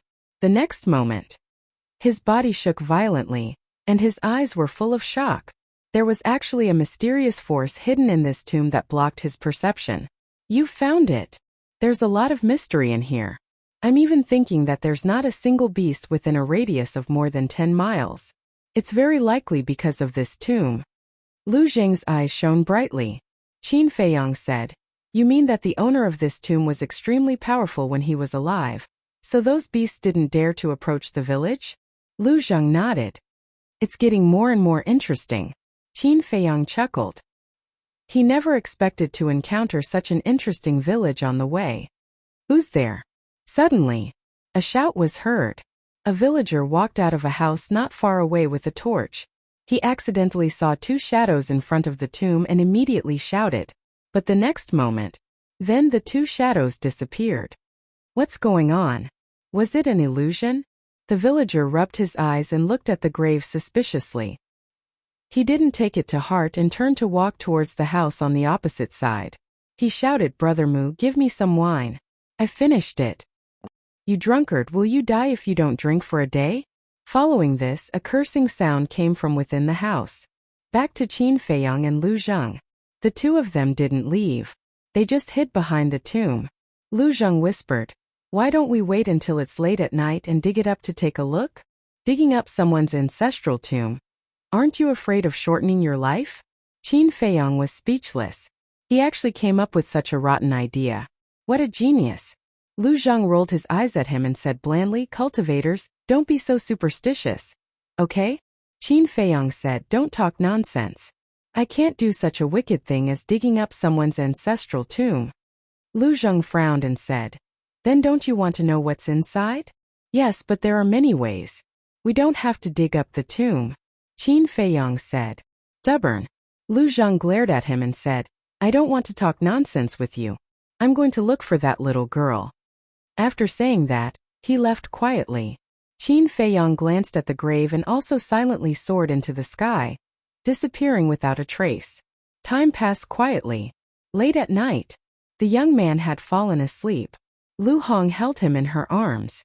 No one knew what she was thinking. She stroked the young man's hair in a daze, but there was a trace of motherly love on her face. Swish! A white figure appeared out of thin air. It was Qin Feiyang. And Lu Hong didn't notice Qin Feiyang's appearance. Qin Feiyang was stunned. He walked up to Lu Hong, looked at the expression on her face, and said with a smile, "Since you like children so much, you should find a man you love and have one as soon as possible." Ah! Lu Hong was shocked. She looked up at Qin Feiyang, and her face suddenly blushed. "What are you thinking about? Why are you so shy?" Qin Feiyang was curious. "Nothing, nothing." Lu Hong hurriedly waved her hand, looking a little flustered. Qin Feiyang shook his head helplessly and said, "You little girl, you must be hiding something." Lu Hong smiled embarrassedly and asked, "Did you find his sister?" "The others don't know, but I didn't find her." After saying that, Qin Feiyang looked at the sleeping youth and said, "He's most likely already met with misfortune." He didn't care about his own safety and went deep into the mountains alone. It can be seen how deep their relationship is. If his sister is really killed, you can imagine how heavy a blow it will be to him. Lu Hong sighed. Qin Feiyang said, "Life is like this. Only by suffering can one learn to grow." Lu Hong said, "But this is too cruel for him. After all, he is still young." Qin Feiyang said, "Everyone has a process of growth. This may be his fate." Lu Hong sighed deeply. Swish! Not long after, Fatso and Wolf King also came back. "How is it?" Lu Hong asked. The man and the wolf shook their heads. After that, Viper, Dan Wangkai, the Flood Dragon, the Pangolin, and so on also came back one after another, but they didn't find Wang Jin. Not to mention 100 miles, they even searched a radius of 200 miles, but there was no trace at all. "Okay then, you go to the castle and continue to cultivate." Qin Feiyang waved his hand and was about to send everyone to the castle, but he suddenly frowned and said, "Have you seen Lu Zhang?" "No, isn't he with you?" Fatso said. Qin Feiyang frowned and sent everyone to the castle. After waiting for a while, Qin Feiyang couldn't help but frown. Where did Lu Zhang go? Did he really go to dig up someone's ancestral grave while I was away? Qin Feiyang was surprised. Lu Hong was stunned and asked, "Dig up someone's ancestral grave? What's going on?" Qin Feiyang said, "It's a long story. Hurry up and carry him. Let's go to that village." Okay. Lu Hong nodded, picked up the sleeping boy, and followed Qin Feiyang to the village. After a while, the two of them came to the sky above the village. This time, the lights in the village had all been extinguished, and it was dead silent. Qin Feiyang looked directly at the grave and saw a dark shadow sneaking around the grave. Who else could it be but Lu Zhang? This son of a bitch, he really did it. Qin Feiyang was furious. He landed in front of the grave like lightning and shouted, "What are you doing?" Lu Zhang was startled. When he saw that it was Qin Feiyang, he was relieved. There's something strange about this grave. Lu Hong landed in front of the grave, and there was a touch of surprise in her eyes. Lu Zhang glanced at Qin Feiyang, who had a dark face, and went up to Lu Hong with a guilty conscience and said with a flattering smile, "Honger, your insight is really good." Qin Feiyang said, "Don't change the subject. Do you want to dig up the grave?" Lu Zhang said innocently, "No." Qin Feiyang said, "Then why are you wandering around here?" "I'm just curious." "That's not right. I'm your cousin. What am I doing? What right do you have to interfere? I should be the one to interfere." Lu Zhang said angrily, "You also know that you're my cousin? As my cousin, shouldn't you set a good example in front of your cousin?" Lu Hong looked at him disdainfully. Lu Zheng said with a smile. Hunger is right. I will perform well in the future. I guarantee that you will be satisfied. Lu Hong couldn't help but have a headache. Couldn't this guy be a little more serious? Don't call me Hunger all day. It's so disgusting. Since you want to know what's inside so much, I'll satisfy you, Qin Feiyang said. So you agree with me digging up the grave? Lu Zheng's eyes lit up. Get lost, Qin Feiyang shouted secretly. Lu Hong hurriedly comforted him. Don't be angry. Although he's a scumbag, he's your cousin after all. Lu Zheng said aggrievedly. Hunger, what do you mean? How am I a scumbag? You're hurting my heart. I don't want to talk to you. Lu Hong turned her head away. Out of sight, out of mind. Lu Zheng's expression stiffened. He turned his head to look at Qin Feiyang for help and said, Cousin, Hunger is angry. Quickly help me put in a good word. Cousin's lifelong happiness depends on you. Why do I feel like you're asking for a beating? Qin Feiyang looked at him helplessly, rubbed his swollen head and said, I said I'll satisfy you, not to dig up the grave, but to stay in the village and slowly investigate. I see. No. You want me to stay in the village to investigate, while you go to the Sea of Reincarnation. Aren't you deliberately trying to separate me and Hong? Cousin, you can't be like this. After all, we're related by blood. Lu Zheng said discontentedly. I'll stay too. Lu Hong will stay too. We'll all stay. Is that okay? Qin Feiyang gnashed his teeth. He was about to go crazy. He really didn't know what to do with this cousin who suddenly appeared. Of course we can all stay. Lu Zheng chuckled and didn't care at all. Oh my God, who did I offend? Why do I have such a weird cousin? Qin Feiyang looked at the sky helplessly. He was about to collapse. This was simply torture. Lu Hong couldn't help but snicker. She said, although our family's conditions are not as good as the others in the village, when it comes to being sensible, no child can compare to Jer. By the way, what are your names? My name is Lu. Lu Hong was about to say her name when Qin Feiyang suddenly coughed and interrupted her. Lu Hong looked at him suspiciously. Qin Feiyang said telepathically, although this is a little remote, it's still in the capital. It's better to be careful. Lu Hong nodded and looked at the woman. My name is Lu Xiaoqin. These two are Jiang Fei and Jiang Zheng. Jiang Fei, Jiang Zheng? The woman was stunned. Looking at Qin Feiyang and Lu Zheng, she asked, Are you brothers? Ahem. Qin Feiyang coughed and nodded. Kind of. Lu Zheng said discontentedly, What do you mean kind of? We are brothers. Shut up and don't talk. Qin Feiyang glared at him. Why?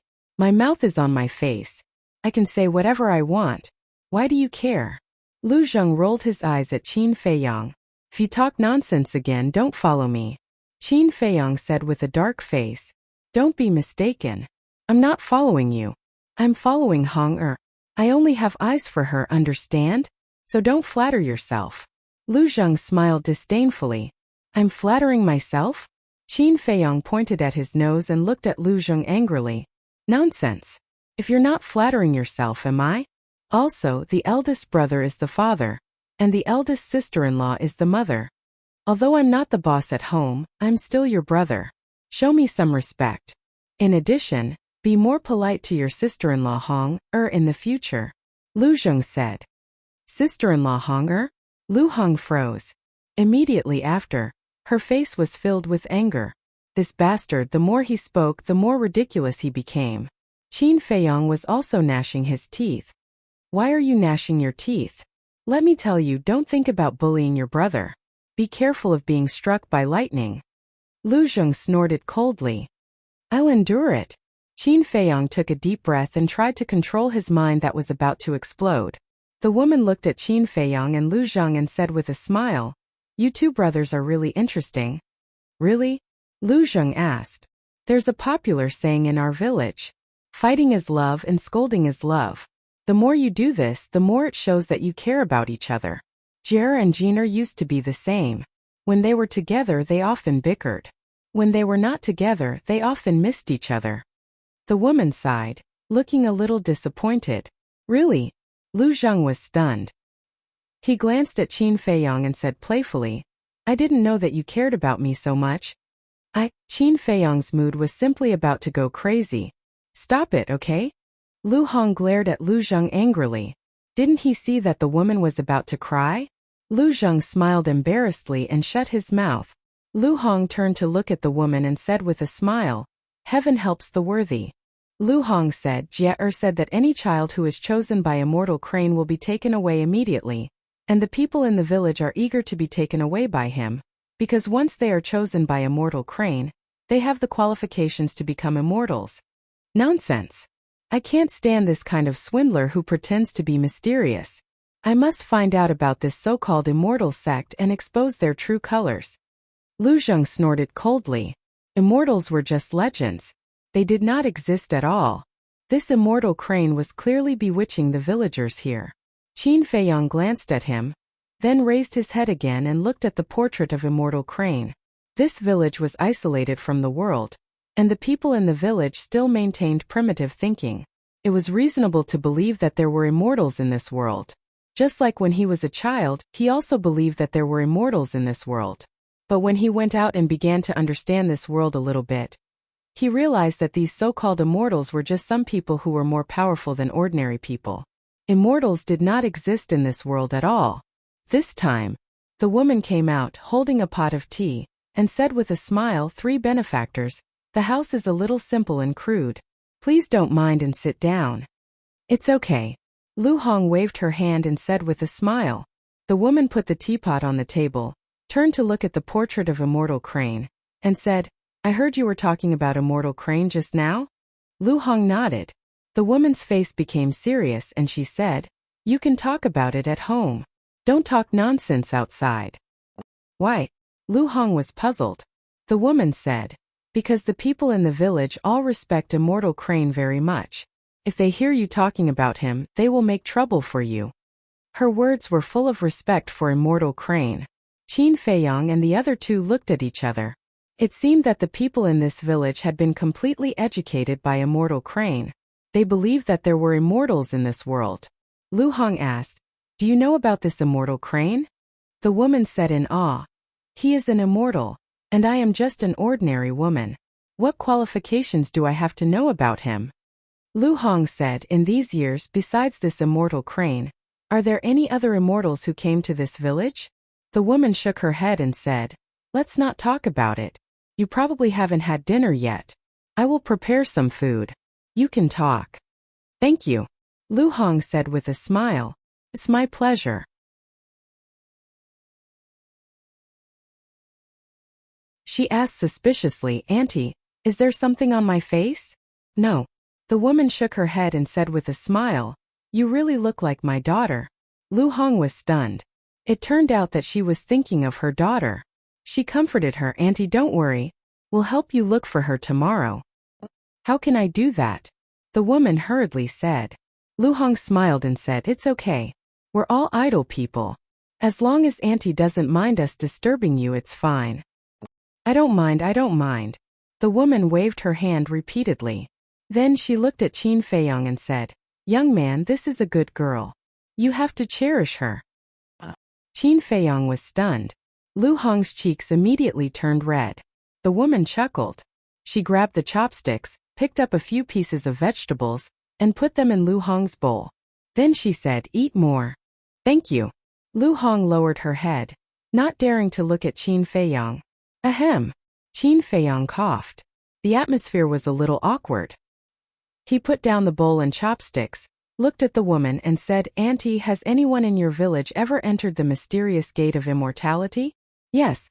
The woman nodded and said, "I remember that a dozen children were taken away by Master Shun 2 years ago. Have they ever come back?" Qin Feiyong asked. "No." Master Shun said that the gate of immortality is not an ordinary place. As long as you go there, you can't come back. No one is allowed to go to the gate of immortality to visit them. The woman said. Qin Feiyong frowned and said, "Don't the parents of these children miss them?" "Yes, of course. But as parents, we want our children to be successful, so everyone gradually got used to it." The woman smiled. Qin Feiyong nodded. That was right. Which parent didn't want their children to be successful? But he couldn't figure out what kind of place it was that people couldn't come back after going there. After all, whether it was the Divine Hall in the capital or the Pil Pagoda in the central Divine Kingdom, there was no such rule. Qin Feiyong suddenly said, "By the way, may I ask if your family has any grudges with other people in the village?" "Grudges? Why do you ask?" The woman looked at him in confusion. Qin Feiyong smiled and said, "It's nothing. I just asked casually. If you don't want to say it, don't say it." The woman thought for a while in a low voice and said with a smile, "People in our village are relatively harmonious and get along well. They won't have conflicts over small things." "What if it's a big deal?" Qin Feiyong asked. The woman said, "If there is a big deal, our village chief will come out to mediate." Qin Feiyong nodded. Lu Hong glanced at Qin Feiyong and said telepathically, "Did you think of something?" Qin Feiyong said to himself, "I've been thinking about why Wang Jin went missing." "What do you mean?" Lu Hong was suspicious. "Wang Jin is from this village. She grew up here, and since her father passed away, she often hunted outside. She must be very familiar with the situation around the village. For example, where is the danger? Where is it safer? And as a person with a little sense, it is impossible for her to go to those dangerous places. But why did she go missing? So I'm thinking, is there something strange about Wang Jin's disappearance?" Qin Feiyong said telepathically. Lu Hong said to herself, "That's why you asked if this family has any grudges with others. Are you suspecting that someone might have secretly harmed Wang Jin?" "Yes," Qin Feiyong replied secretly. After all, he was used to seeing scheming and scheming. He thought more than the woman. And although this village looked very ordinary and simple, it did not rule out that there were a few scumbags. Lu Hong said to herself, "But she also said that she has no grudges with others." Qin Feiyong said telepathically, "We have lived together for so many years, and there is no friction at all. Do you think it is possible?" Lu Hong shook her head. No matter how harmonious they were, there would definitely be some disputes. There is definitely a grudge, but because she is very simple, she usually doesn't take it to heart. But just because she doesn't take it to heart doesn't mean that the other party doesn't take it to heart. Maybe the other party has already held a grudge. "We have been traveling outside all year round. Because of a small matter, someone will die in the end. Haven't we seen this kind of thing before?" Qin Feiyong said with a faint smile. "Makes sense." Lu Hong muttered to herself. She looked at the woman calmly and said with a smile, "Auntie, think carefully. Have you offended anyone in the past? Or did someone provoke you?" "What are you trying to say?" Although the woman was honest, she was not stupid. There must be a reason for the two of them to ask again and again. Lu Hong said, "Don't worry about it. Tell us the truth." "Then let me think about it." The woman lowered her head and fell into deep thought. Qin Feiyong and Lu Hong did not say anything and looked at her quietly. Time passed bit by bit. After some time, the woman finally raised her head and looked at Qin Feiyong and Lu Hong. She said, "Speaking of which, there is indeed one thing." "What is it?" Qin Feiyong asked. "I remember that a year ago, the son of the village chief came to me and said that he liked Jin and wanted to marry her. This was originally a good thing, but Jin did not agree and said that she did not like him. Although the village head's family is relatively wealthy, I will definitely respect Jin's choice. Later on, the village chief's son almost fell out with us because of this, but the village chief stopped him in time and taught him a lesson. Later on, this matter was left unsettled and I did not take it to heart," the woman said. Qin Feiyong's eyes flickered and he asked, "What's the character of the village chief's son like?" "He's rather overbearing.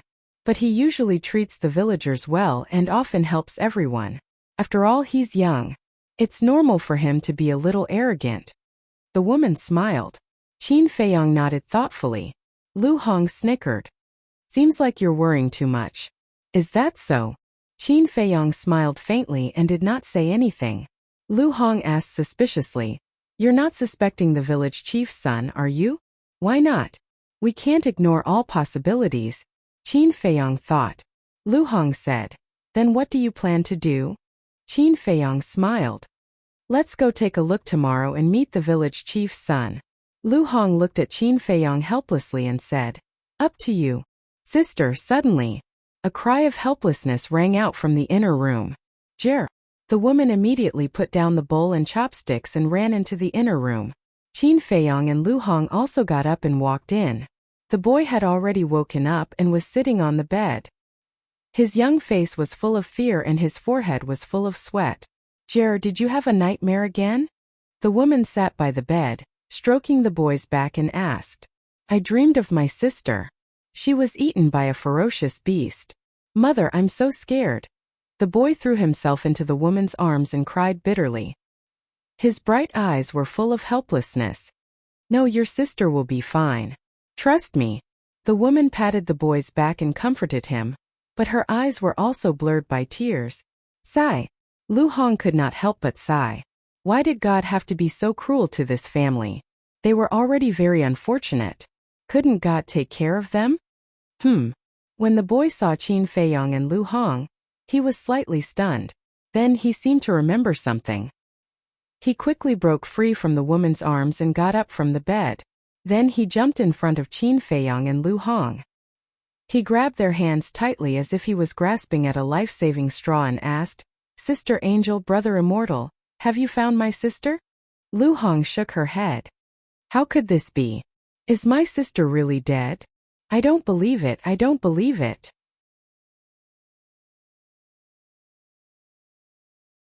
Chapter 12:16.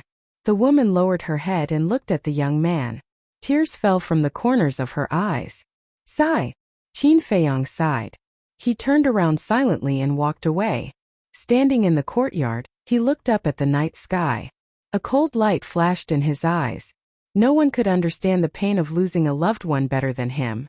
Therefore, no matter what, he had to find out the reason for Wang Jin's disappearance. Soon, Lu Zheng returned and looked at Qin Feiyong in the courtyard. He was slightly stunned and asked suspiciously, "Why are you standing here alone?"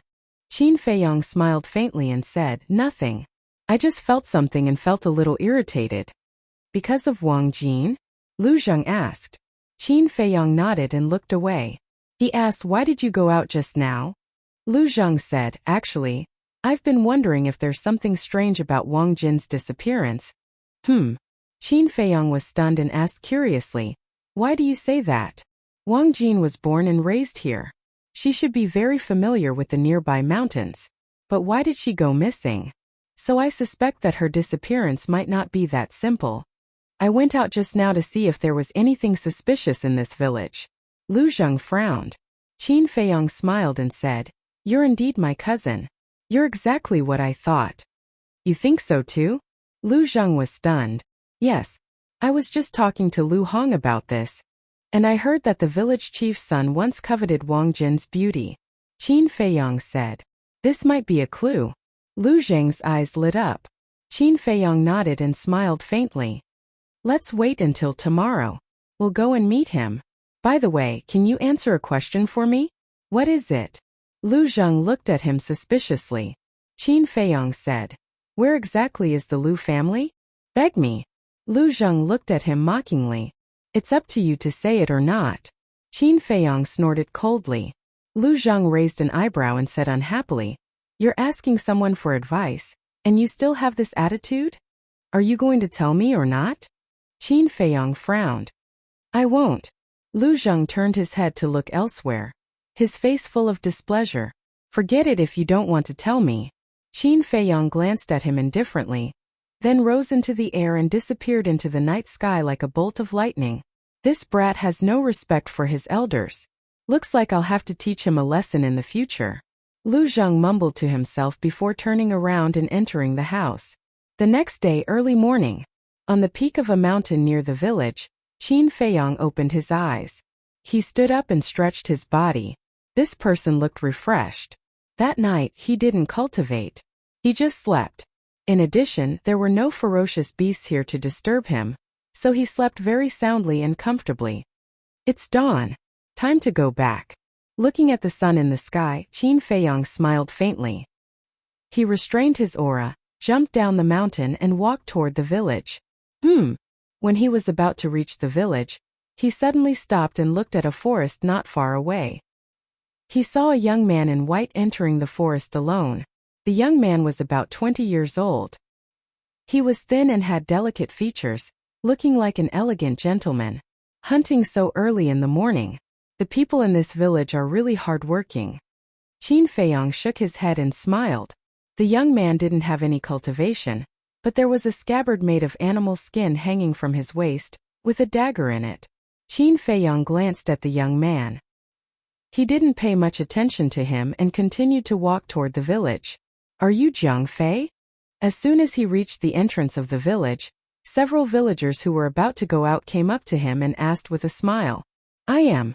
Qin Feiyong nodded and looked at them suspiciously. Thank you for bringing Jie back.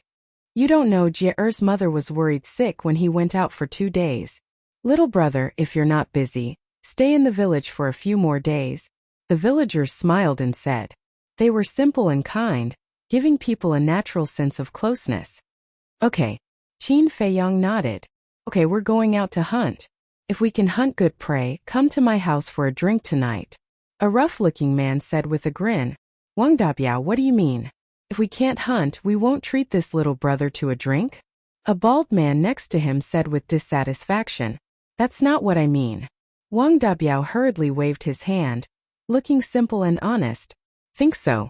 Don't forget, this little brother is Jie's savior. So whether or not we can hunt good prey today, tonight you have to take out the few jars of wine you've been saving for several years to thank him. The bald man said. Yes, yes, yes. Wang Dabiao nodded repeatedly, but suddenly he looked at the bald man and said, No, it's you who wants to drink my jars of wine, isn't it? What are you thinking about? I just want to bask in this little brother's glory and have a few drinks tonight. The bald man smiled awkwardly. Hypocrite. Wang Dabiao rolled his eyes at him. The other few people also looked at the bald man with disdain, but they were all smiling. Wang Dabiao turned to look at Qin Feiyong and said with a smile, Little brother, we'll go first. See you tonight. Okay. Qin Feiyong nodded. That moment, they took all kinds of weapons and walked into the mountains. Qin Feiyong shook his head and smiled. The people here were not only kind but also very forthright. He liked this place. There was no scheming. Everything seemed ordinary and peaceful. I really hope that one day I can live like them. Qin Feiyong muttered and turned to enter the village. Good morning, little brother Jiang Fei. I went to Jie's house just now and was wondering why I didn't see you. So you're here. Little brother, thank you for saving Jie. Come to my house when you're free. Along the way, the villagers that Qin Feiyong met all greeted him warmly. How do you know all of this? Qin Feiyong felt a little helpless. Isn't this news spreading too fast? When he returned to the young man's house and saw the situation in front of the yard, he was even more speechless. There was a sea of people in front of the yard. It was so crowded that it was as if everyone was watching a monkey show. Isn't this little brother Jiang Fei? Where did you go last night? Everyone didn't see you and was worried about you. When they saw Qin Feiyong, the crowd immediately started asking him about him. They were so enthusiastic that even Qin Feiyong was a little overwhelmed. Someone laughed and said, It's good that you're back. Everyone make way, don't block the little brother's way. Everyone smiled happily and retreated to the side. Qin Feiyong nodded to them and walked into the yard. He saw that in the hall of the house, apart from Lu Hong, Lu Zheng, the young man and the woman, there was also an old man. The old man was stooped and supported himself with a walking stick. He had a braid on his head and looked quite energetic. The old man got up and turned to look at Qin Feiyong. He asked with a smile, Are you little brother Jiang Fei? Qin Feiyong walked into the house and nodded. I am Qin Feiyong. May I know who you are? I'm the village chief here. Not long ago, I heard that you saved Jie last night, so I came here to thank you. The old man chuckled. Qin Feiyong smiled and said, You're too kind, old man. This is just a small matter. Anyone would have helped. Little brother, you're really humble. Speaking of which, I'm also responsible for this. As the village chief of this village, whether it was Jie's disappearance or Jie's escape, I didn't think of a way to help immediately. I'm ashamed. The old man sighed. Qin Feiyong smiled faintly and said, You have too many things to deal with in such a big village. It's inevitable that you don't have the strength to help. We can all understand. Little brother, you really know how to talk. But it's fine as long as Jie comes back safely. The old man laughed hoarsely. Yes, it's better that he's fine.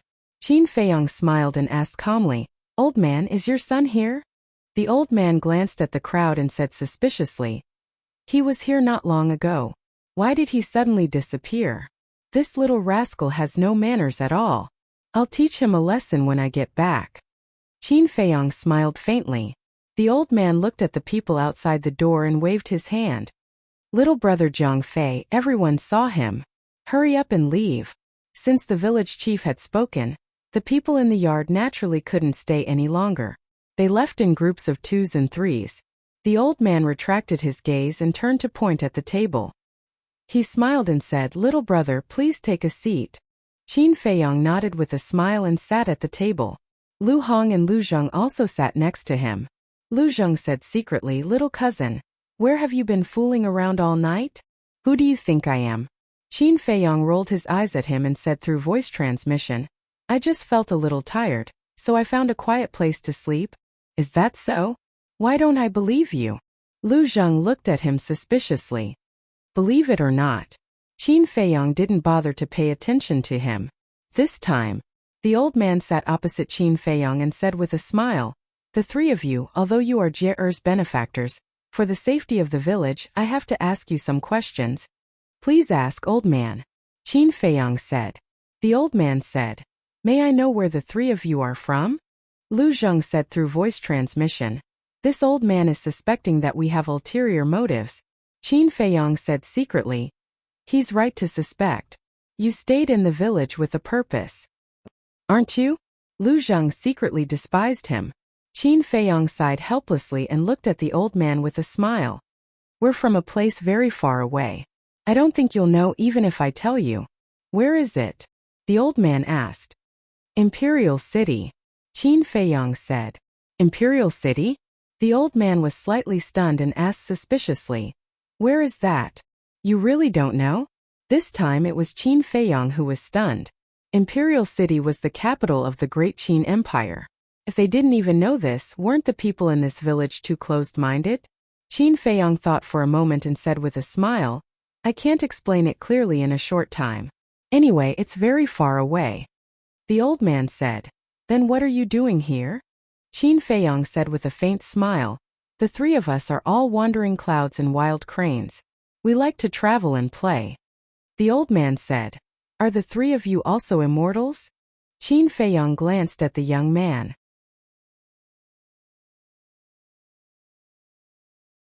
Chapter 12:17. You're quite sensible. Qin Feiyong muttered, and a light flashed in the depths of his eyes. He looked at the old man and asked in confusion, Why do you say that? Although there are no ferocious beasts within a dozen miles of our village, there are many powerful ferocious beasts more than a dozen miles away. If the three of you are not immortals, how did you avoid those ferocious beasts and come to our village? The old man chuckled. You can even think of this. You're indeed the village chief. However, we're not immortals. We're just ordinary martial artists. Qin Feiyong said with a smile. I see. The old man suddenly understood. He got up and said apologetically, Please forgive this old man's rudeness. As the saying goes, you may know a person for a long time without understanding his true nature. You're just thinking about the safety of the village. I can understand. Qin Feiyong said. The old man said, Little brother, you're really a generous person. When will the three of you leave? Qin Feiyong said. We'll leave after resting for a few days. The old man said. Then if you need anything, feel free to come to this old man. Okay. Qin Feiyong nodded. The old man cupped his hands and said. Then this old man will take his leave first. Take care, old man. Qin Feiyong got up to see him off. After seeing the old man off, Qin Feiyong immediately frowned. What's wrong? Lu Hong walked to Qin Feiyong and asked in a low voice. Qin Feiyong said to himself, I don't know if it's an illusion, but this village chief gives me a faint sense of crisis.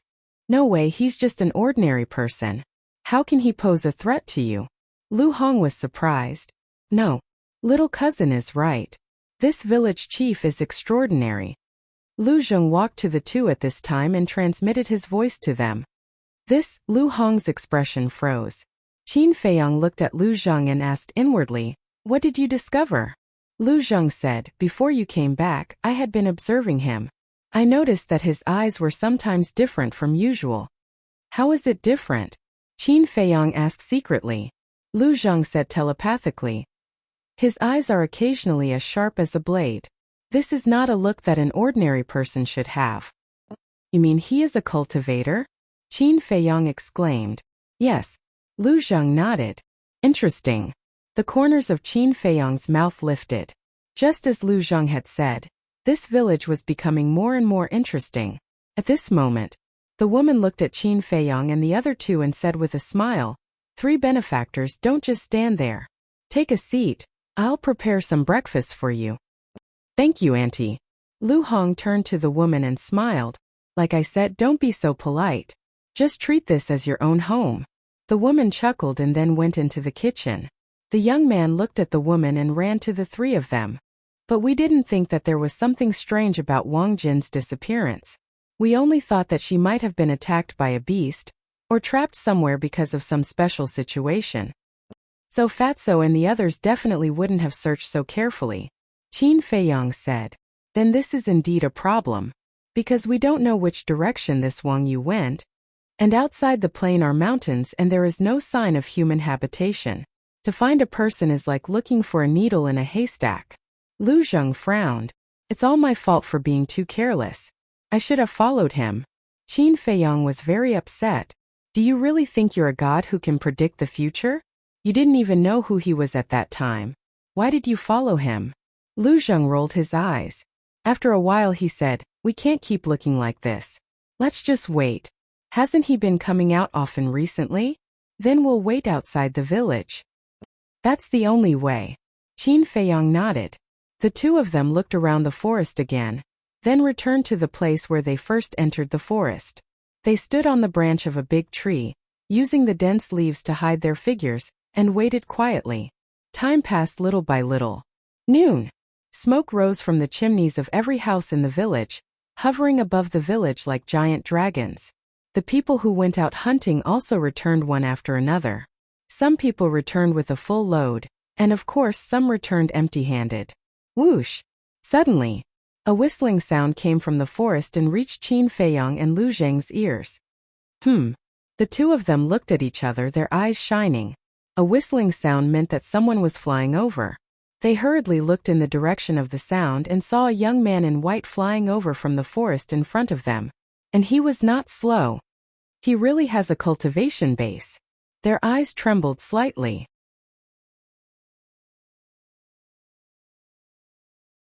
Chapter 12:18.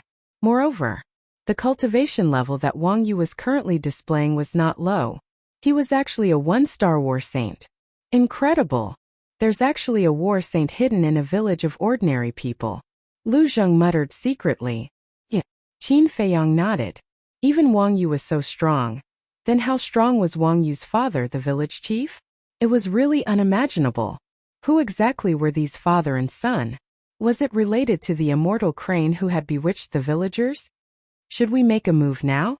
Lu Zheng secretly asked. Qin Feiyang secretly said, I am more and more suspicious that Wang Jin's disappearance is related to this Wang Yu. So there's no need to rush so as to not alert the enemy. While they were talking, Wang Yu had already arrived below the 2 of them. He landed on the ground and retracted his aura, turning back into an ordinary mortal. Then, with a satisfied smile on his face, he left the forest and disappeared into the village. What about now? Lu Zheng asked. Wait here, I'll go take a look. Maybe I'll find something? Qin Feiyang waved his hand, activated the concealment technique, and rushed into the village like lightning, following behind Wang Yu. Although Wang Yu seemed unruly when he entered the village, the attitude of the villagers was quite good. The villagers also seemed to like him. Not long later, Qin Feiyang followed behind Wang Yu and entered a wooden building. He saw the village chief sitting alone in the hall, leisurely drinking tea. Wang Yu closed the door and sat down opposite the village chief. The village chief looked at him and frowned. You went again? Yeah. Wang Yu nodded. The village chief said angrily, I've already told you many times, don't overindulge, and you can't touch the people in the village. What are you worried about? Wang Yu did not understand. The village chief said, What if the villagers find out? So what if they find out? They are just a group of animals that we have raised. Not to mention a mere Wang Jin. Even if it's all the women here, I can do whatever I want. Wang Yu said disdainfully. As expected. Qin Feiyang's gaze turned cold. Hearing Wang Yu's words, it was likely that he was blinded by lust and imprisoned Wang Jin somewhere. But what infuriated him the most was that this person actually said that the people in the village were beasts reared by him and his son. Was this something a human would say? This father and son pair were the real beasts. He took out an image crystal and quietly recorded it. In the meantime, hearing Wang Yu's words, the village chief's face darkened and he said angrily, "Watch your words. Be careful that the walls have ears." I know. You're so long-winded. Wang Yu impatiently waved his hand. Village chief said, "Then tell me, where did you lock Wang Jin up? What is it? Are you interested in her too? Don't worry, I'll give it to you when I'm tired of it." Wang Yu teased. "You?" Village chief suddenly stood up, blowing his beard and glaring. All right, it's just a joke. Don't be angry, it's bad for your health." Wang Yu waved his hand and smiled, then said indifferently, "I locked her up in the Red Maple Ridge. There are War Master level beasts all around, and there are even a few holy beasts. The trash in the village can't even enter, so no one will ever find her." "That's good. But let me give you a piece of advice. Once you've played enough, hurry up and kill her to prevent any accidents from happening," Village Chief said.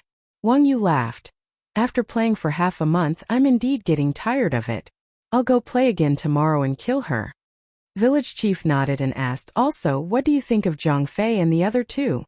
Wang Yu said, "Although these three people don't seem to have any cultivation, they are definitely not ordinary people to be able to come to the village." Village Chief said in a deep voice, "I think so too, so I have to think of a way to get them to leave quickly." "Leave? Since you're here, don't even think about leaving. Find a chance to kill them but keep that woman.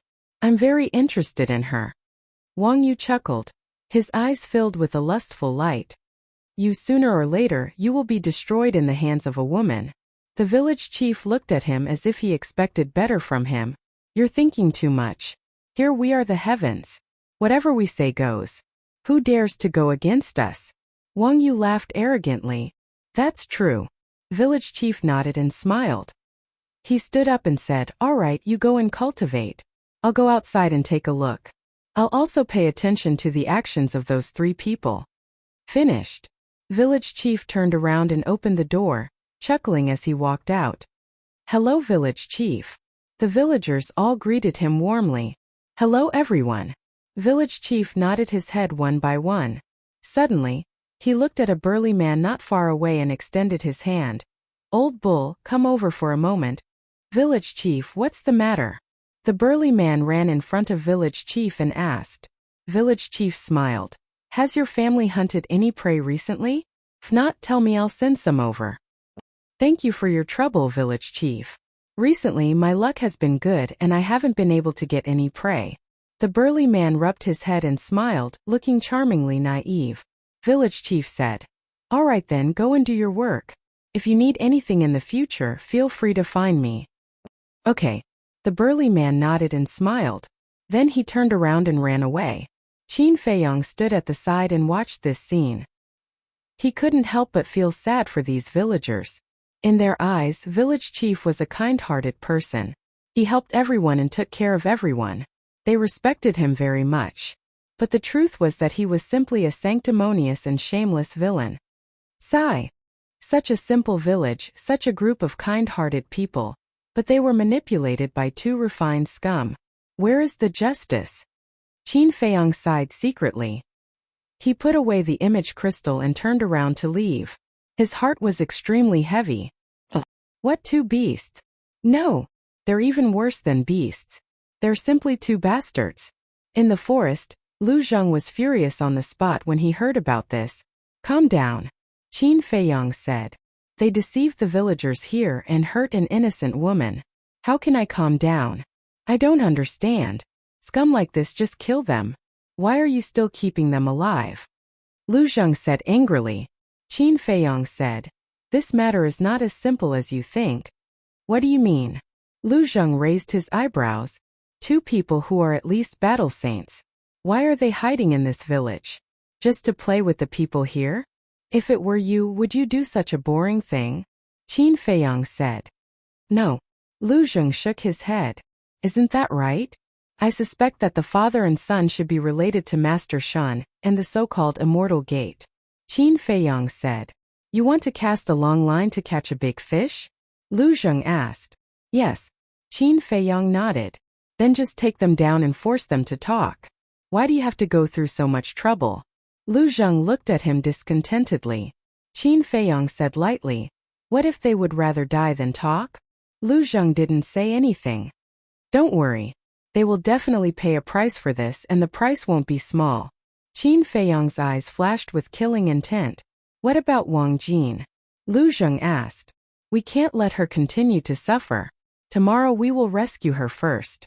At the same time, we will make the village chief pay some interest first. Qin Feiyang sneered. Time passed like sand between fingers, passing in the blink of an eye. Night fell.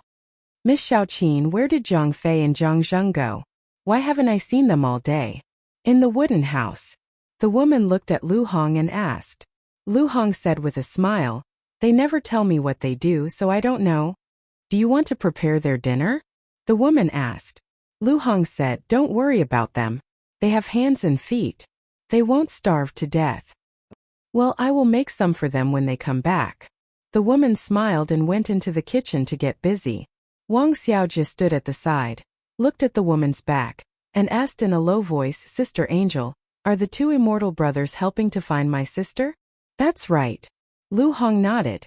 Wang Xiaojie said worriedly, they haven't come back so late. Are they in danger? Danger? Lu Hong shook her head and smiled. She rubbed Wang Xiaojie's little head and said with a smile, don't worry about that. In this world, no one can hurt them. Are they very powerful? Wang Xiaojie asked naively. Of course they are. Let me give you an example. They can destroy your village with just a wave of their hand. Lu Hong said. Wang Xiaojie was dumbfounded. His little face was full of yearning as he muttered, if I can be as powerful as the two immortal brothers, then I will protect my sister and mother. The next day, early morning, the horizon gradually turned white, and the sun slowly rose. The villagers walked out of the village one after another and entered the mountains to hunt. Going out to hunt every day had become a habit in their lives.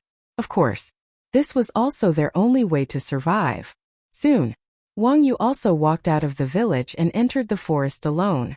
Seeing that there was no one around, he turned into a stream of light and flew away. Whoosh!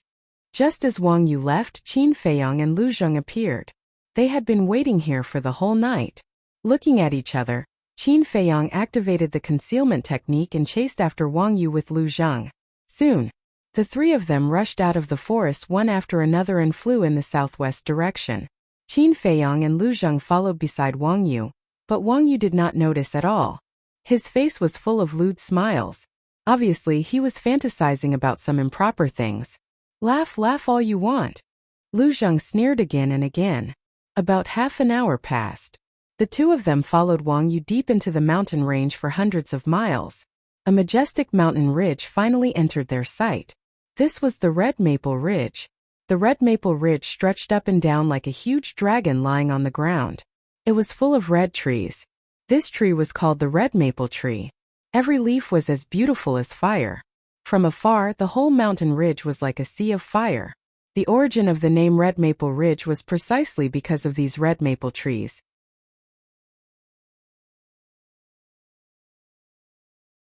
Chapter 12:19. Whoosh! Wang Yu directly entered Red Maple Ridge and stopped halfway up the mountain. There was a cave here. It was pitch black inside the cave. Little bitch, I'm here again. Wang Yu let out a hearty laugh and stepped into the cave. Bastard, don't come near me. Get lost. The next moment, a roar filled with fear came from within the cave. Whoosh! Qin Feiyang and Lu Zheng looked at each other. Murderous intent flashed in their eyes and they also rushed into the cave. Immediately, an unsightly scene entered their line of sight. The size of the cave was only 100 feet, and in the middle of the cave, there was a thick layer of red maple leaves. A woman was lying on top of it. The woman was about 175 meters tall. She was very beautiful and had a good figure. But at this moment her face was full of fear. Not only that, she was also firmly tied by a thumb-thick iron chain and could not move. The most shocking thing was that the woman did not have any clothes on and was completely naked. Moreover, there were bloodstains all over her tender skin, as if she had been whipped. It was a ghastly sight. This is too much. Lu Zheng clenched his fists tightly, murderous intent surging in his eyes. This woman was Wang Jin. That scarred body, that desperate and horrified gaze. It was not hard to imagine how much pain and torture she had experienced in the past half a month. She was just a weak woman. She did not even have the strength to truss a chicken. How could this little bastard do it? Get lost. However, facing the current Wang Jin, Wang Yu did not have the slightest sympathy. Instead, he sneered and said, "In the past, when I asked you to submit to me, you would rather die than be willing. Now you blame me? No, you asked for it. You're a bastard. Bastard, we were all blind and did not see your true colors." Wang Jin roared, her face pale. Haha. Wang Yu laughed loudly. He bent over and pinched Wang Jin's chin, raised it forcefully and said disdainfully, "Do you know? In my eyes, a woman like you is just a toy for me to amuse myself with." Bah! Wang Jin spat on his face. Wang Yu's face instantly turned malevolent as he slapped Wang Jin's face. He coldly smiled and said, "I'm already tired of playing with your body. I'll send you to hell in a moment. Don't be anxious because very soon, your younger brother and your mother will accompany you." Wang Jin's expression changed and he roared, "If you dare to hurt them, I won't let you off even if I become a ghost." "Ah, you are too naive. Do you think I will give you the chance to become a ghost? Oh, that's right. There's something I haven't told you yet. Actually, your father was also killed by me. Furthermore, I chopped him into 8 pieces. Do you know how much pain he was in back then?" Wang Yu laughed sinisterly. "What?" Wang Jin felt as if he had been struck by lightning. His body and mind trembled as he muttered, "Why? Why was he so cruel? What did he do wrong? Tell your friend to stop chasing." "Immortal," Lu Zheng said disdainfully. "If Wang Yu is an immortal, then my little cousin is a god." "A god?" Wang Jin was dumbfounded, and her face was full of awe. "Do you really believe it?" Lu Zheng was a little helpless and said, "Come out with me." After saying that, he strode outside. Wang Jin hurriedly followed. When she walked out of the cave, she saw Qin Feiyang blocking in front of Wang Yu. Both of them were standing in the air. Immediately, she was dumbfounded. He could actually stand in the air without any support? Qin Feiyang looked at Wang Yu coldly and said, "Don't say that I didn't give you a chance. Let me see how strong you, a so-called immortal, are." If these words were said by someone in the village, he wouldn't feel anything, but when it came from Qin Feiyang, he felt that it was especially ironic, because he also knew that there were no immortals in this world. Qin Feiyang urged, "Hurry up, weren't you very arrogant just now? Why don't you even have the guts to make a move now?" "Don't be arrogant," Wang Yu roared. Boom! He waved his hands and a huge hand appeared in the air, exuding an apocalyptic aura. The mountains and rivers trembled. This was his battle art. And it was a perfect battle art. Roar! Following closely, another huge beast soared into the air from behind him. This was his battle soul. He used all his trump cards at once, showing how uneasy he was at the moment. Kill! Following his roar, the huge beast and the huge hand shook violently in the air, releasing an earth-shattering might, charging towards Qin Feiyang. "Is this all you've got?" Qin Feiyang smiled coldly. The holy aura of a 9-star battle saint rolled out, and the huge beast and the huge hand instantly disintegrated. Puff! Wang Yu spat out blood again. A dignified immortal only has this much strength? Qin Feiyang looked at him with contempt. Lu Zheng said to Wang Jin without turning his head, "Did you see that? He's not an immortal at all because he's also bleeding, and the blood flowing out is no different from your blood. So he's just like you, an ordinary person, but he knows how to cultivate." Wang Jin looked at the blood that Wang Yu spat out, and then looked at the blood on his body. It seemed that there was indeed no difference. Remember, there are no immortals in this world. And the so-called immortals are just a lie made by immortal he. Lu Zheng said lightly. Wang Jin nodded as if he didn't understand. He looked at Wang Yu again. At this moment his face was ashen. He didn't expect the other party to be so strong that he could disintegrate his battle soul and battle art with just holy aura. Who are you? Why are you meddling in other people's business? He roared, his face full of fear and anger. Qin Feiyong said, in the Great Qin Empire, there are very few people who don't know me. Lu Zheng's face twitched. What a narcissistic guy. Are you very famous? Wang Yu asked in horror. Fame isn't important, what's important is anger. Now I'm very angry and I need to vent it. Qin Feiyong smiled coldly and stepped in front of Wang Yu. What are you going to do? Wang Yu retreated in panic and said, let me tell you, if you dare to touch me, my father will not let you go. Don't count on him because soon he can't even protect himself. After saying that, Qin Feiyong furiously punched Wang Yu's lower abdomen. With a crack, Wang Yu's sea of qi shattered on the spot. The heart-wrenching pain made his face contort and he howled in pain. Do you know pain? Qin Feiyong grabbed his neck and asked. Wang Yu kept nodding. His face was full of pleading. Since you know pain, why do you treat her like this? Doesn't she know pain? Qin Feiyong pointed at Wang Jin and roared. He was like an enraged lion as he punched Wang Yu's mouth again. Ah! Wang Yu screamed in pain. The teeth in his mouth were shattered, and he spat out blood mixed with it. In the past, I thought I was already a cold-blooded person, but compared to you I'm too kind. Because I've never bullied a woman, let alone a woman without any cultivation. I won't be so despicable as to sully a woman's purity. You're not fit to be a human. Qin Feiyong roared, took out the Chong Shui, and slashed at Wang Yu's lower body. A certain part of his body was castrated on the spot, and blood gushed out. Ah! Wang Yu looked up to the sky and screamed like a pig being slaughtered. It was incomparably mournful. Qin Feiyong said, tell me, do you regret it now? Wang Yu nodded repeatedly. The pain made him break out in cold sweat. Unfortunately, there's no medicine for regret in this world. Qin Feiyong laughed and turned to Lu Zheng saying, bring her back to the village. Okay. Lu Zheng waved his hand, rolled up Wang Jin, and flew back to the village with Qin Feiyong. As for Wang Yu, Qin Feiyong didn't kill him. Like a little chick, he twisted him in his hand. Because this kind of scum wasn't worthy of him killing.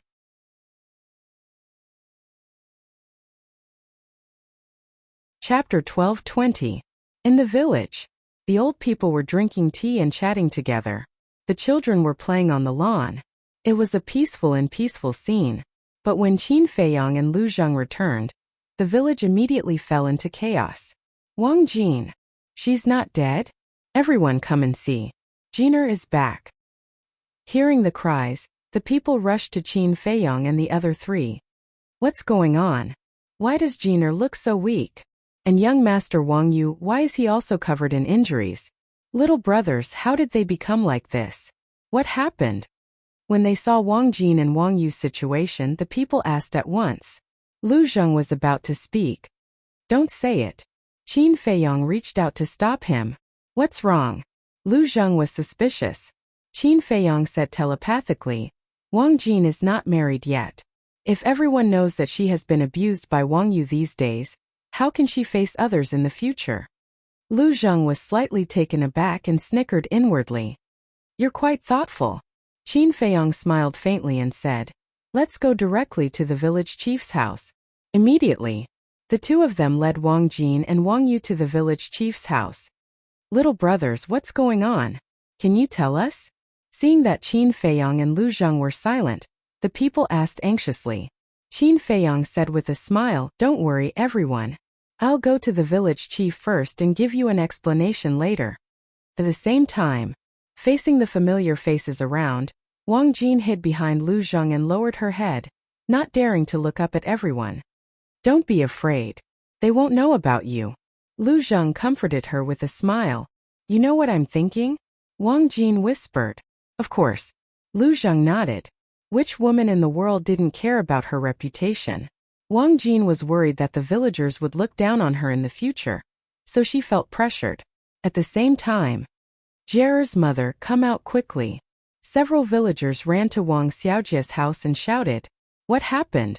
The woman came out of the inner room. "Your daughter is back. It's Zhang Fei and Jiang Zheng. They brought her back." The villagers laughed. "What?" The woman's body trembled. "Where's my sister?" Xiaojie Wang ran out of the house and asked excitedly. They went to the village head's house. "Young Master Wang Yu is also here, but he and Jiner are both injured, and it looks quite serious," the villagers said. "Injured?"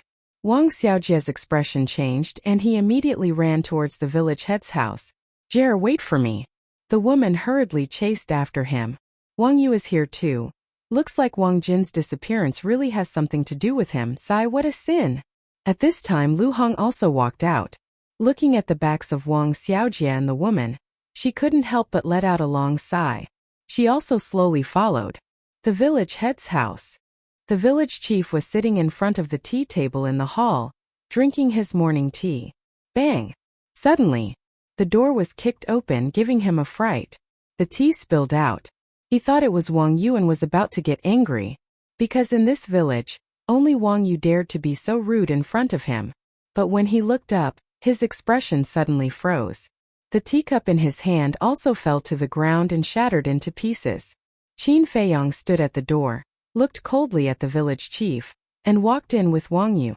Lu Zheng and Wang Jin followed closely behind. "Close the door," Qin Feiyang said without turning his head. Wang Jin quickly turned around and closed the door. At this moment, there were already many people gathered outside the door. Looking at the closed door, they were all puzzled. Was there something that they couldn't know? In the hall, Qin Feiyang casually threw Wang Yu on the ground, walked to the tea table, and sat opposite the village chief. He chuckled and said, "Drinking morning tea, you really know how to enjoy it." The village chief frowned and pointed at Wang Yu. "What do you mean by this? Don't you know what I mean?" Lu Zheng sneered. The village chief's pupils constricted and he said in a deep voice, "Then what do you want?" He didn't quibble, because Wang Jin was also there. As long as one wasn't a fool, one would know that Qin Feiyang and Wang Jin must have known the truth. Qin Feiyang said, "Kill him." "Who?" the village chief said. Qin Feiyang said with a smile, "Aren't you asking the obvious? Of course it's your son." "Father, don't." Wang Yu panicked and hurriedly cried out, "Shut up. I've already told you not to mess around, but you didn't listen. Now you're afraid?" The village chief shouted, his face as gloomy as water. "Shoo!" Lu Zheng made a shushing gesture and said, "Lower your voice, there are many people outside. If they hear you, you and your son might have a hard time." A trace of disdain crawled up the village chief's face. "I know. With your strength, you and your son don't take them seriously, but don't forget that we're here. Of course, if you have the confidence to kill us, then it's a different story." Lu Zheng joked. The village chief said in a deep voice, "We're all cultivators. There's no need to make a fuss over some ordinary people." Qin Feiyang said with a faint smile, "It's precisely because they're ordinary people that we intervened. Stop talking nonsense and do it." "Impossible." The village chief shook his head. Qin Feiyang said, "Do you think you have a choice?" "Of course." The village chief chuckled and returned to his seat. Looking at Qin Feiyang and Wang Jin, he said lightly, "I'm highly respected in the village, and you're just outsiders. If I tell everyone that you're the ones who kidnapped Wang Jin, who do you think they'll believe? Amazing, you can still make a false accusation. But Wang Jin is still alive. Someone will believe her words." Lu Zheng sneered. "Ask." The village chief sneered and looked at Wang Jin. He asked with a smile, "Jiner, tell Grandpa village chief who hurt you. Before you answer, you have to think carefully. Your brother and mother are very worried about you." It was obvious. He was threatening Wang Jin.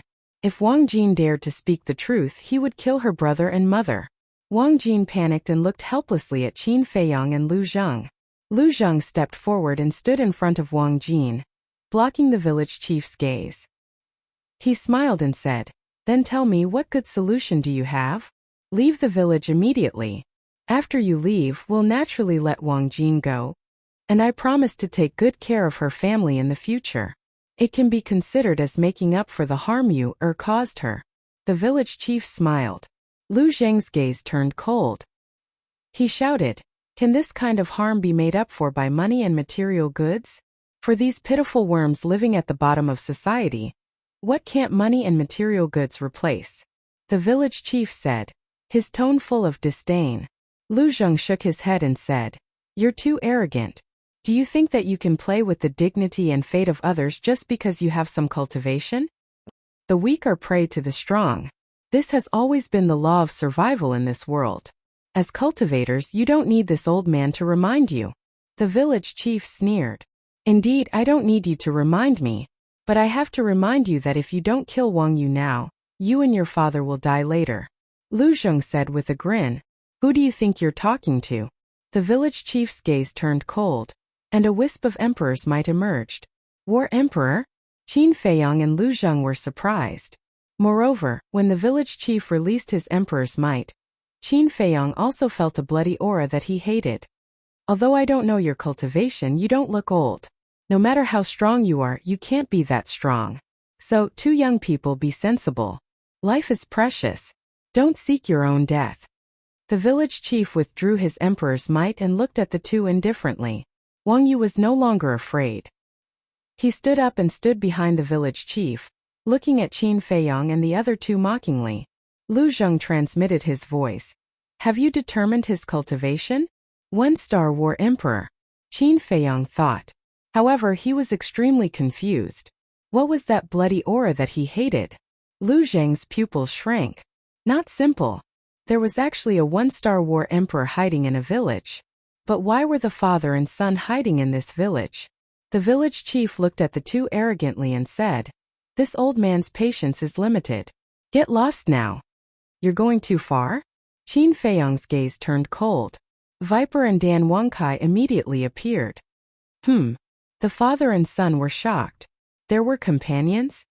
"A mere war emperor dares to be arrogant in front of our young master. You have guts." The two sneered and released a wisp of emperor's might. "War Emperor? He actually has two war emperors with him." The village chief's gaze trembled. What surprised him the most was the way Viper and Dan Wangkai addressed Qin Feiyang. "Young master." Although it was just a simple address, the hidden meaning behind it was extraordinary. Only the direct descendants of some super forces would be addressed this way. "Who are you?" The village chief looked at Qin Feiyang in shock. Viper snorted coldly and said, "Someone you can't afford to offend. Immediately do as the young master says. Otherwise, don't blame us for being impolite." The village chief's expression changed. He looked at Qin Feiyang pleadingly and said, "Can you change the conditions? I only have one son." "What does it have to do with me?" Qin Feiyang said indifferently. The village chief looked flustered. Suddenly, he seemed to have thought of a plan. His eyes lit up as he looked at Qin Feiyang and said, "How about this? I'll let Wang Yu marry Wang Jin and promise to treat her well for the rest of their lives." Yes. I'll treat her well and hold her in the palm of my hand." Wang Yu also quickly promised. "I don't want to." Wang Jin shook her head. Her eyes were filled with hatred.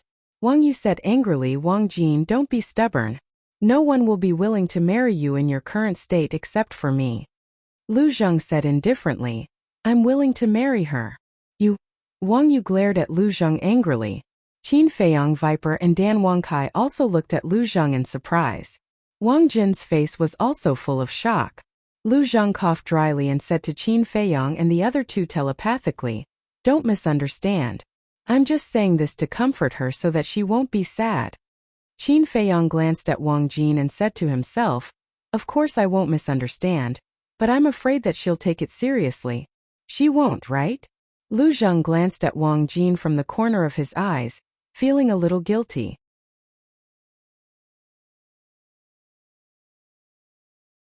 Chapter 12:21.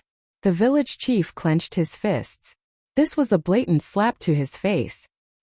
He stared at Qin Feiyang gloomily and asked, "Is there really no room for negotiation?" "No." Qin Feiyang shook his head with an indifferent expression. The village chief said in a low voice, "Then if I kill him, will you let me go?" "Father." Wang Yu's body trembled as he looked at the village chief in disbelief. "Shut up." The village chief glared at him fiercely and turned to stare at Qin Feiyang, waiting for Qin Feiyang's reply. Qin Feiyong's eyes flashed and he smiled. If you can really do it, it's not impossible for me to let you go. The village chief immediately turned and stared at Wang Yu like a ferocious beast. Father, you can't do this. I'm your son. Even a vicious tiger will not eat its own children. Wang Yu waved his hand as he retreated, looking extremely flustered. I've already warned you repeatedly not to mess around in the village. You're the one who didn't listen. This is the price for disobeying me. Don't blame me. You asked for it. The village chief's eyes were filled with murderous intent. He suddenly raised his clenched hand and slapped the top of Wang Yu's head. Ah!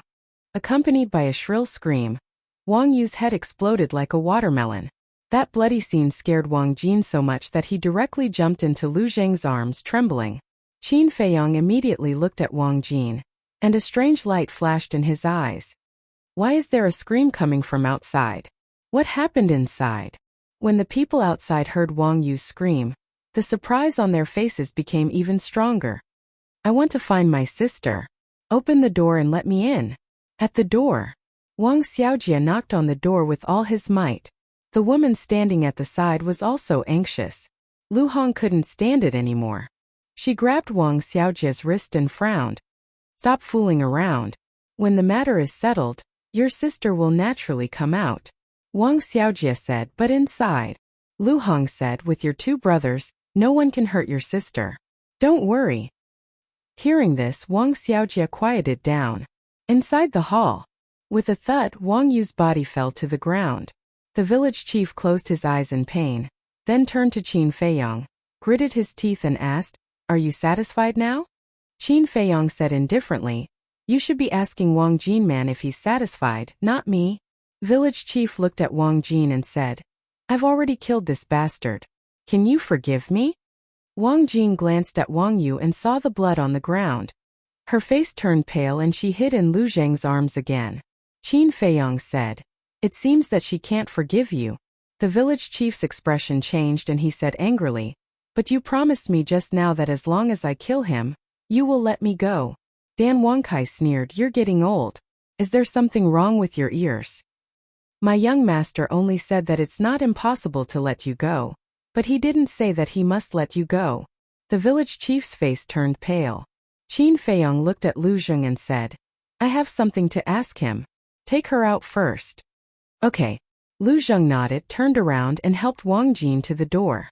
When the door was opened, Wang Xiaojie and the woman immediately ran in. Sister, Jin. Lu Zheng raised his eyebrows and hurriedly led Wang Jin out. Then he closed the door so that no one would see the bloody scene inside. Qin Feiyong retracted his gaze and looked at the village chief. Tell me, why are you and your father hiding here? The village chief hurriedly said, We're tired of the killing outside. So we're living in seclusion here for peace and happiness. Do you think I'll believe you? If you're really tired of killing, why are you running amok here? Qin Feiyong sneered. I'm not. You can go and ask everyone. Everyone can see how good I am to them. The village chief said aggrievedly. Qin Feiyong said, Then why did I hear you say that the people in this village are just a group of animals you're rearing? You. The village chief looked at Qin Feiyong in surprise. Are you wondering how I know? Qin Feiyong smiled disdainfully and took out the image crystal. The image recorded yesterday slowly unfolded in the void. How is this possible?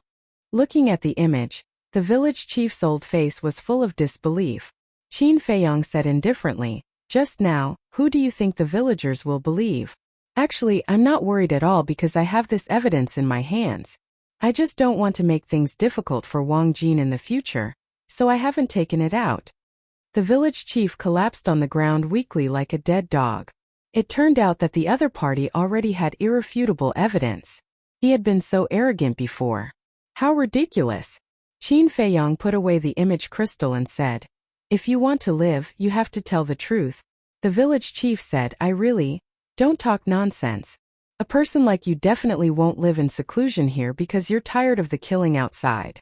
What is your goal? Tell me. Qin Feiyong shouted. The village chief's body trembled.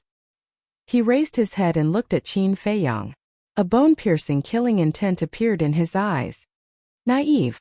Dan Wangkai smiled coldly. Like a ghost, He instantly landed in front of the village chief and then slapped his lower abdomen. With a blood-curdling scream, the village chief's lower abdomen was torn apart by the battle chi, and his chi was torn apart. Dan Wangkai coldly snorted. "We've seen a lot of people like you, so you better behave yourself." Qin Feiyong's eyes flashed and suddenly said, "Give him a facial restoration pill." Facial restoration pill? Dan Wangkai was stunned. Yes. Qin Feiyong nodded. Dan Wangkai didn't understand, but he didn't ask much. He took out a facial restoration pill and stuffed it into the village chief's mouth. Time passed by breath. More than 10 breaths later, the village chief's appearance didn't change at all. Did I guess wrong? Qin Feiyong frowned. Just now he was thinking that the people in this village were all ordinary people. How could the village chief be a cultivator? So he suspected that the original village chief had been killed and this person was a fake. Who would have thought that it was actually true? Qin Feiyong said, "What's your relationship with Master Shen?" Since there was no problem with the identity of the village chief, he must be related to Master Shen. The village chief just looked at him quietly and didn't say anything. "I'll make you talk." Qin Feiyong smiled indifferently. With a wave of his hand, the village chief was immediately sent to the castle. Another pitiful person. Viper sighed. He reaped what he sowed. Why don't you just tell us the truth? Why did he have to go in and suffer? Dan Wangkai shook his head and sneered. Fatso and the white-eyed wolf's means of torture were not a joke. After a while, the village chief couldn't bear it anymore. Qin Feiyong took him out of the castle, only to see that the village chief was stripped naked. The previous toughness was gone. He covered his buttocks and there was only fear in his eyes. "What's the situation? Why are you covering your buttocks? Don't tell me he was raped?" Viper and Dan Wangkai looked at each other. Actually, with the character of the white-eyed wolf, it was really possible for him to do such a thing. Dan Wangkai coughed, holding back his laughter, and said, "Now tell me, what's your relationship with Master Shen?" The village chief said in horror, "I can't tell you. If I tell you, even if you don't kill me, they won't let me go." They? Qin Feiyong raised his eyebrows. It turned out that it was not only Master Shen, there were others. "Who are you talking about?" Dan Wangkai asked. "I really can't tell you. Kill me, please." The village chief shook his head and looked at the three of them. Dan Wangkai grinned and said, "It seems that you still want to go to the castle." No, I'll tell you. The village chief hurriedly waved his hand in horror. To think that he was raped at such an old age? He had lost all his face. "Then tell me quickly," Dan Wangkai said angrily. His patience was almost worn out. The village chief quivered and said, "I don't know who they are. I only know that they belong to a mysterious organization, and they are very strong. Even you are not their opponents." Dan Wangkai and Viper looked at each other. So scary? As for Qin Feiyong, he leaned back in his seat and remained silent, as if he was thinking about something. The village chief said, "Master Shen is a 5-star combat emperor, and Master Shen is the weakest among them." A 5-star combat emperor is the weakest? This time even Qin Feiyong could not stay calm. He suddenly stood up, his eyes full of shock. He did not expect that there was such a terrifying and mysterious force in the Great Qin Empire. Wait, could it be the remnants of the Heavenly Sun Empire?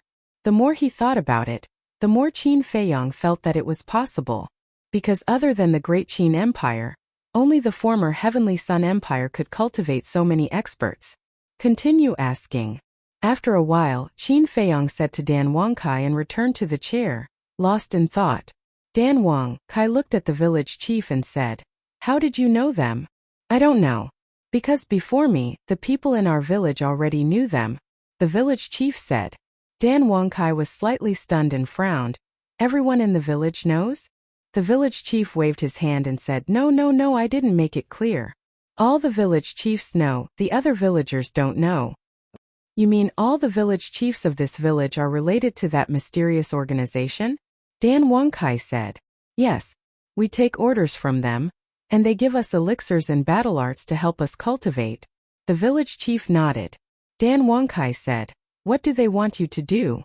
The village chief said, "You don't have to do anything. You just have to manage this village and not let the villagers go to the outside world or contact the outside world. So it was you who created this isolated village. But what right do you have to do this? They are humans, not animals. They have their own choices and freedom, understand? Dan Wangkai said angrily. Yes, yes, yes. The village chief nodded repeatedly. Dan Wangkai took a deep breath and asked, where are the previous village chiefs now? The village chief said, they all entered that mysterious organization in the end and never appeared again. Dan Wangkai said, do you know where that mysterious organization is? The village chief shook his head. Seems that we have to start with this Master Shun.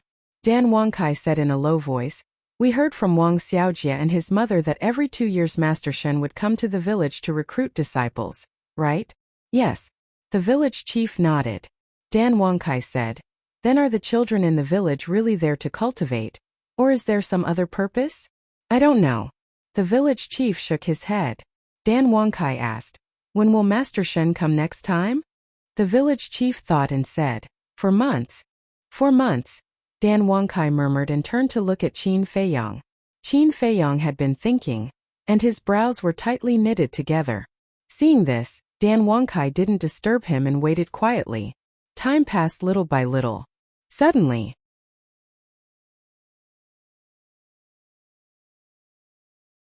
Chapter 12:22. Lying. Dan Wangkai and Viper looked at each other, then turned to look at the village chief, a cold light flashing in their eyes. The village chief panicked and hurriedly waved his hand. I'm not lying. Good. Since you said that you're not lying, then let me ask you, when did you start cultivating? Qin Feiyang said. I've been cultivating since I was young. Because that mysterious organization has a rule that before I step down, I must first nurture the next village chief. For example, my son Wang Yu. If I want to step down, I have to nurture him first. The village chief said. Qin Feiyang said. Then how old are you now? The village chief said. 85. Dan Wangkai immediately said angrily. Ridiculous, even if you started cultivating at the age of 5, only 80 years have passed. To be able to break through to the War King in 80 years, who are you lying to? Do you think you're a peerless genius? He finally understood why Qin Feiyang said that the village chief was lying. A cultivator, especially someone who had reached the War King realm, could live for at least a few thousand years. And as the village chief of this village, seeing him live for so long, wouldn't the other villagers be suspicious? Definitely. Not only would they be suspicious, they would also discuss it. But in these 2 days, they didn't hear anyone discussing this matter in the village. What did this mean? It meant that this person was not honest and was still lying to them. It's true, I'm not lying. From the time I started cultivating until now, I've only used 70 to 80 years. The village chief said anxiously. Haha. Dan Wangkai and Viper laughed out loud. Even they took 200 to 300 years to cultivate to the level of a 9-star war saint. One had to know. They were also the top 10 heroes of the Qinghai Sea. In terms of talent, they were the top existences in the entire Forgotten Continent. But this old thing said that it only took 70 to 80 years. Didn't that mean that his talent was even better than theirs? What a joke. Qin Feiyang frowned. Under such circumstances, the village chief shouldn't dare to lie, but why? If the village chief had opened the door of potential, then it would definitely be possible. However, he didn't see the potential mark on the village chief's chest. Qin Feiyang asked, how did you do it? It's a type of pill. The village chief said. Medicinal pills? Dan Wangkai and Viper looked at each other. What kind of pill could allow someone to improve so quickly? Qin Feiyang narrowed his eyes slightly.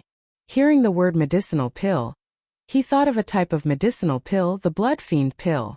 Qin Feiyang said solemnly, what kind of medicinal pill? Take it out and let me see. The Chinquan bag is in the study. I'll go get it now. The village chief nodded and got up from the ground. He covered his butt and limped towards the study room. Qin Feiyang also got up and followed him. Viper rubbed his chin and said with a sneaky smile, looking at him, it seems like he was really raped. He's already so old, yet he's still being tortured like this. How pitiful. The shadow in his heart probably won't disappear for the rest of his life. Dan Wangkai chuckled. When he heard the two of them discussing, the village chief who was walking in front could not help but stiffen up as his heart was filled with shame. Viper hollered, "Hurry up! What are you dawdling for?" Gritting his teeth, the village chief endured his anger and entered the study room. Even though it was called a study room, there wasn't a single book inside. Instead, it was filled with ornamental artwork. The village chief walked to a jade bottle and reached out to grab it, turning it forcefully. Boom! Accompanied by a deep rumble, the ground in the middle of the study room split open and an underground secret chamber appeared before the eyes of Qin Feiyang and the other two. The secret chamber wasn't big and was about 5 feet wide. In the middle, there was a stone platform with a qianquan bag on it. "Go," Qin Feiyang said to Viper. Viper nodded and leaped into the secret chamber. Grabbing the qianquan bag, he lowered his head to check it. Very quickly, Viper's face darkened as he leaped up and landed beside Qin Feiyang. Glaring at the village chief coldly, he took out a blood-red pill and handed it to Qin Feiyang. Qin Feiyang did not take it and merely looked at the pill quietly. However, his eyes were filled with a shocking killing intent. The pill was blood-red as though it was condensed from fresh blood, and emitted a shocking malevolent aura. That was right. That was the blood termination pill. Furthermore, there were 3 pill patterns on the blood termination pill.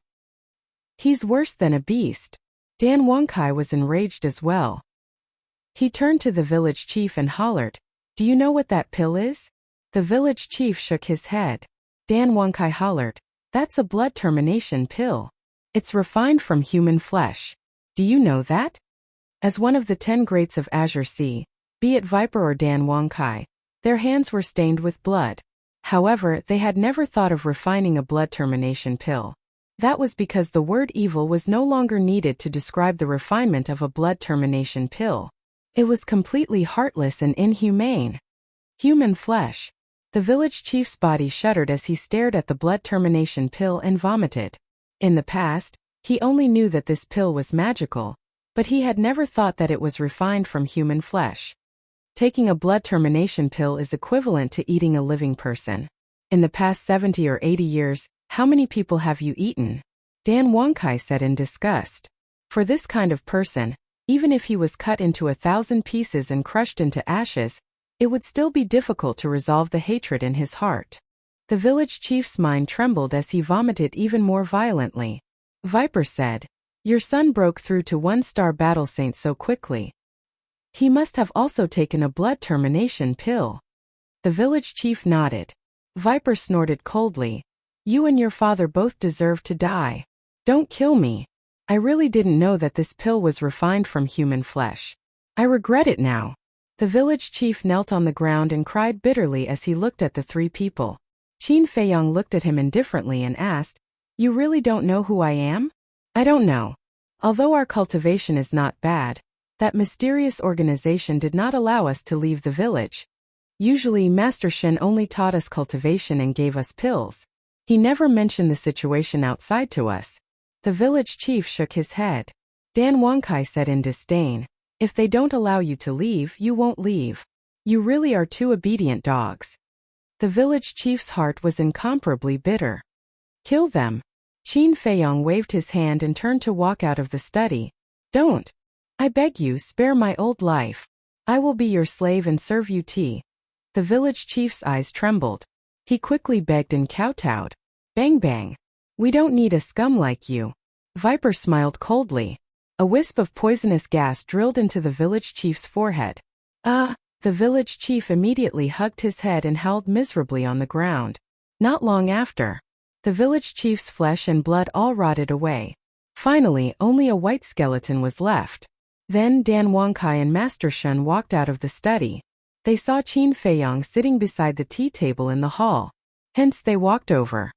"Take a look inside his qianquan bag. Is there anything related to that mysterious organization? As for the blood demon pills, destroy them all," Qin Feiyang said. "Yes." Viper and Master Shen nodded.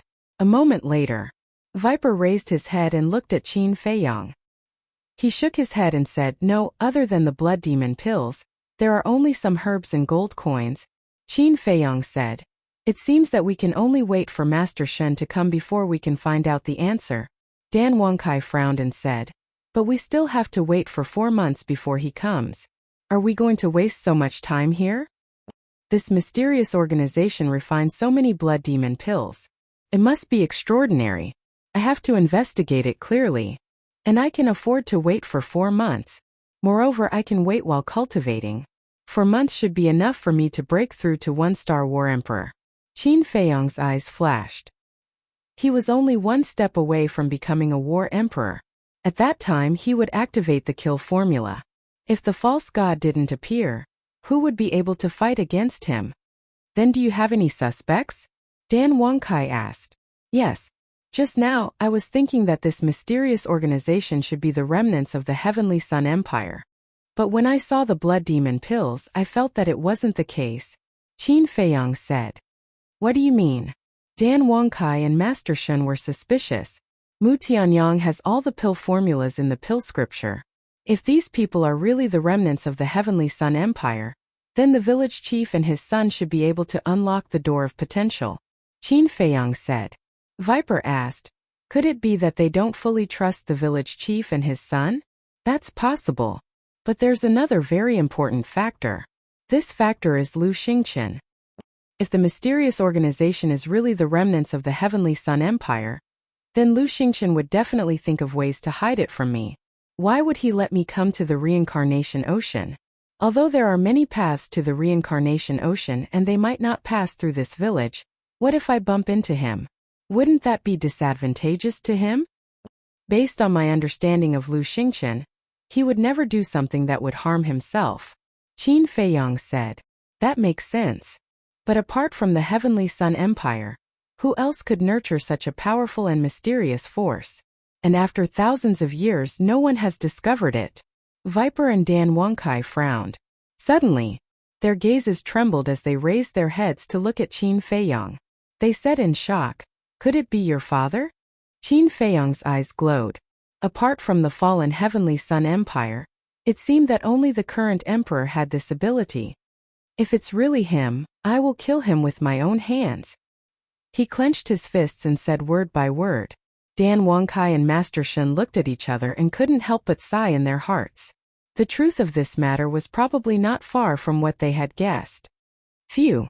Qin Feiyang let out a long breath, stood up and said, "Dispose of their bodies. Then you two disguise yourselves as the father and son and wait for Master Shun to take the bait." "Is there a need to go through so much trouble? When he comes, can't we just take him down and be done with it?" Dan Wangkai said disdainfully. "It's not that simple.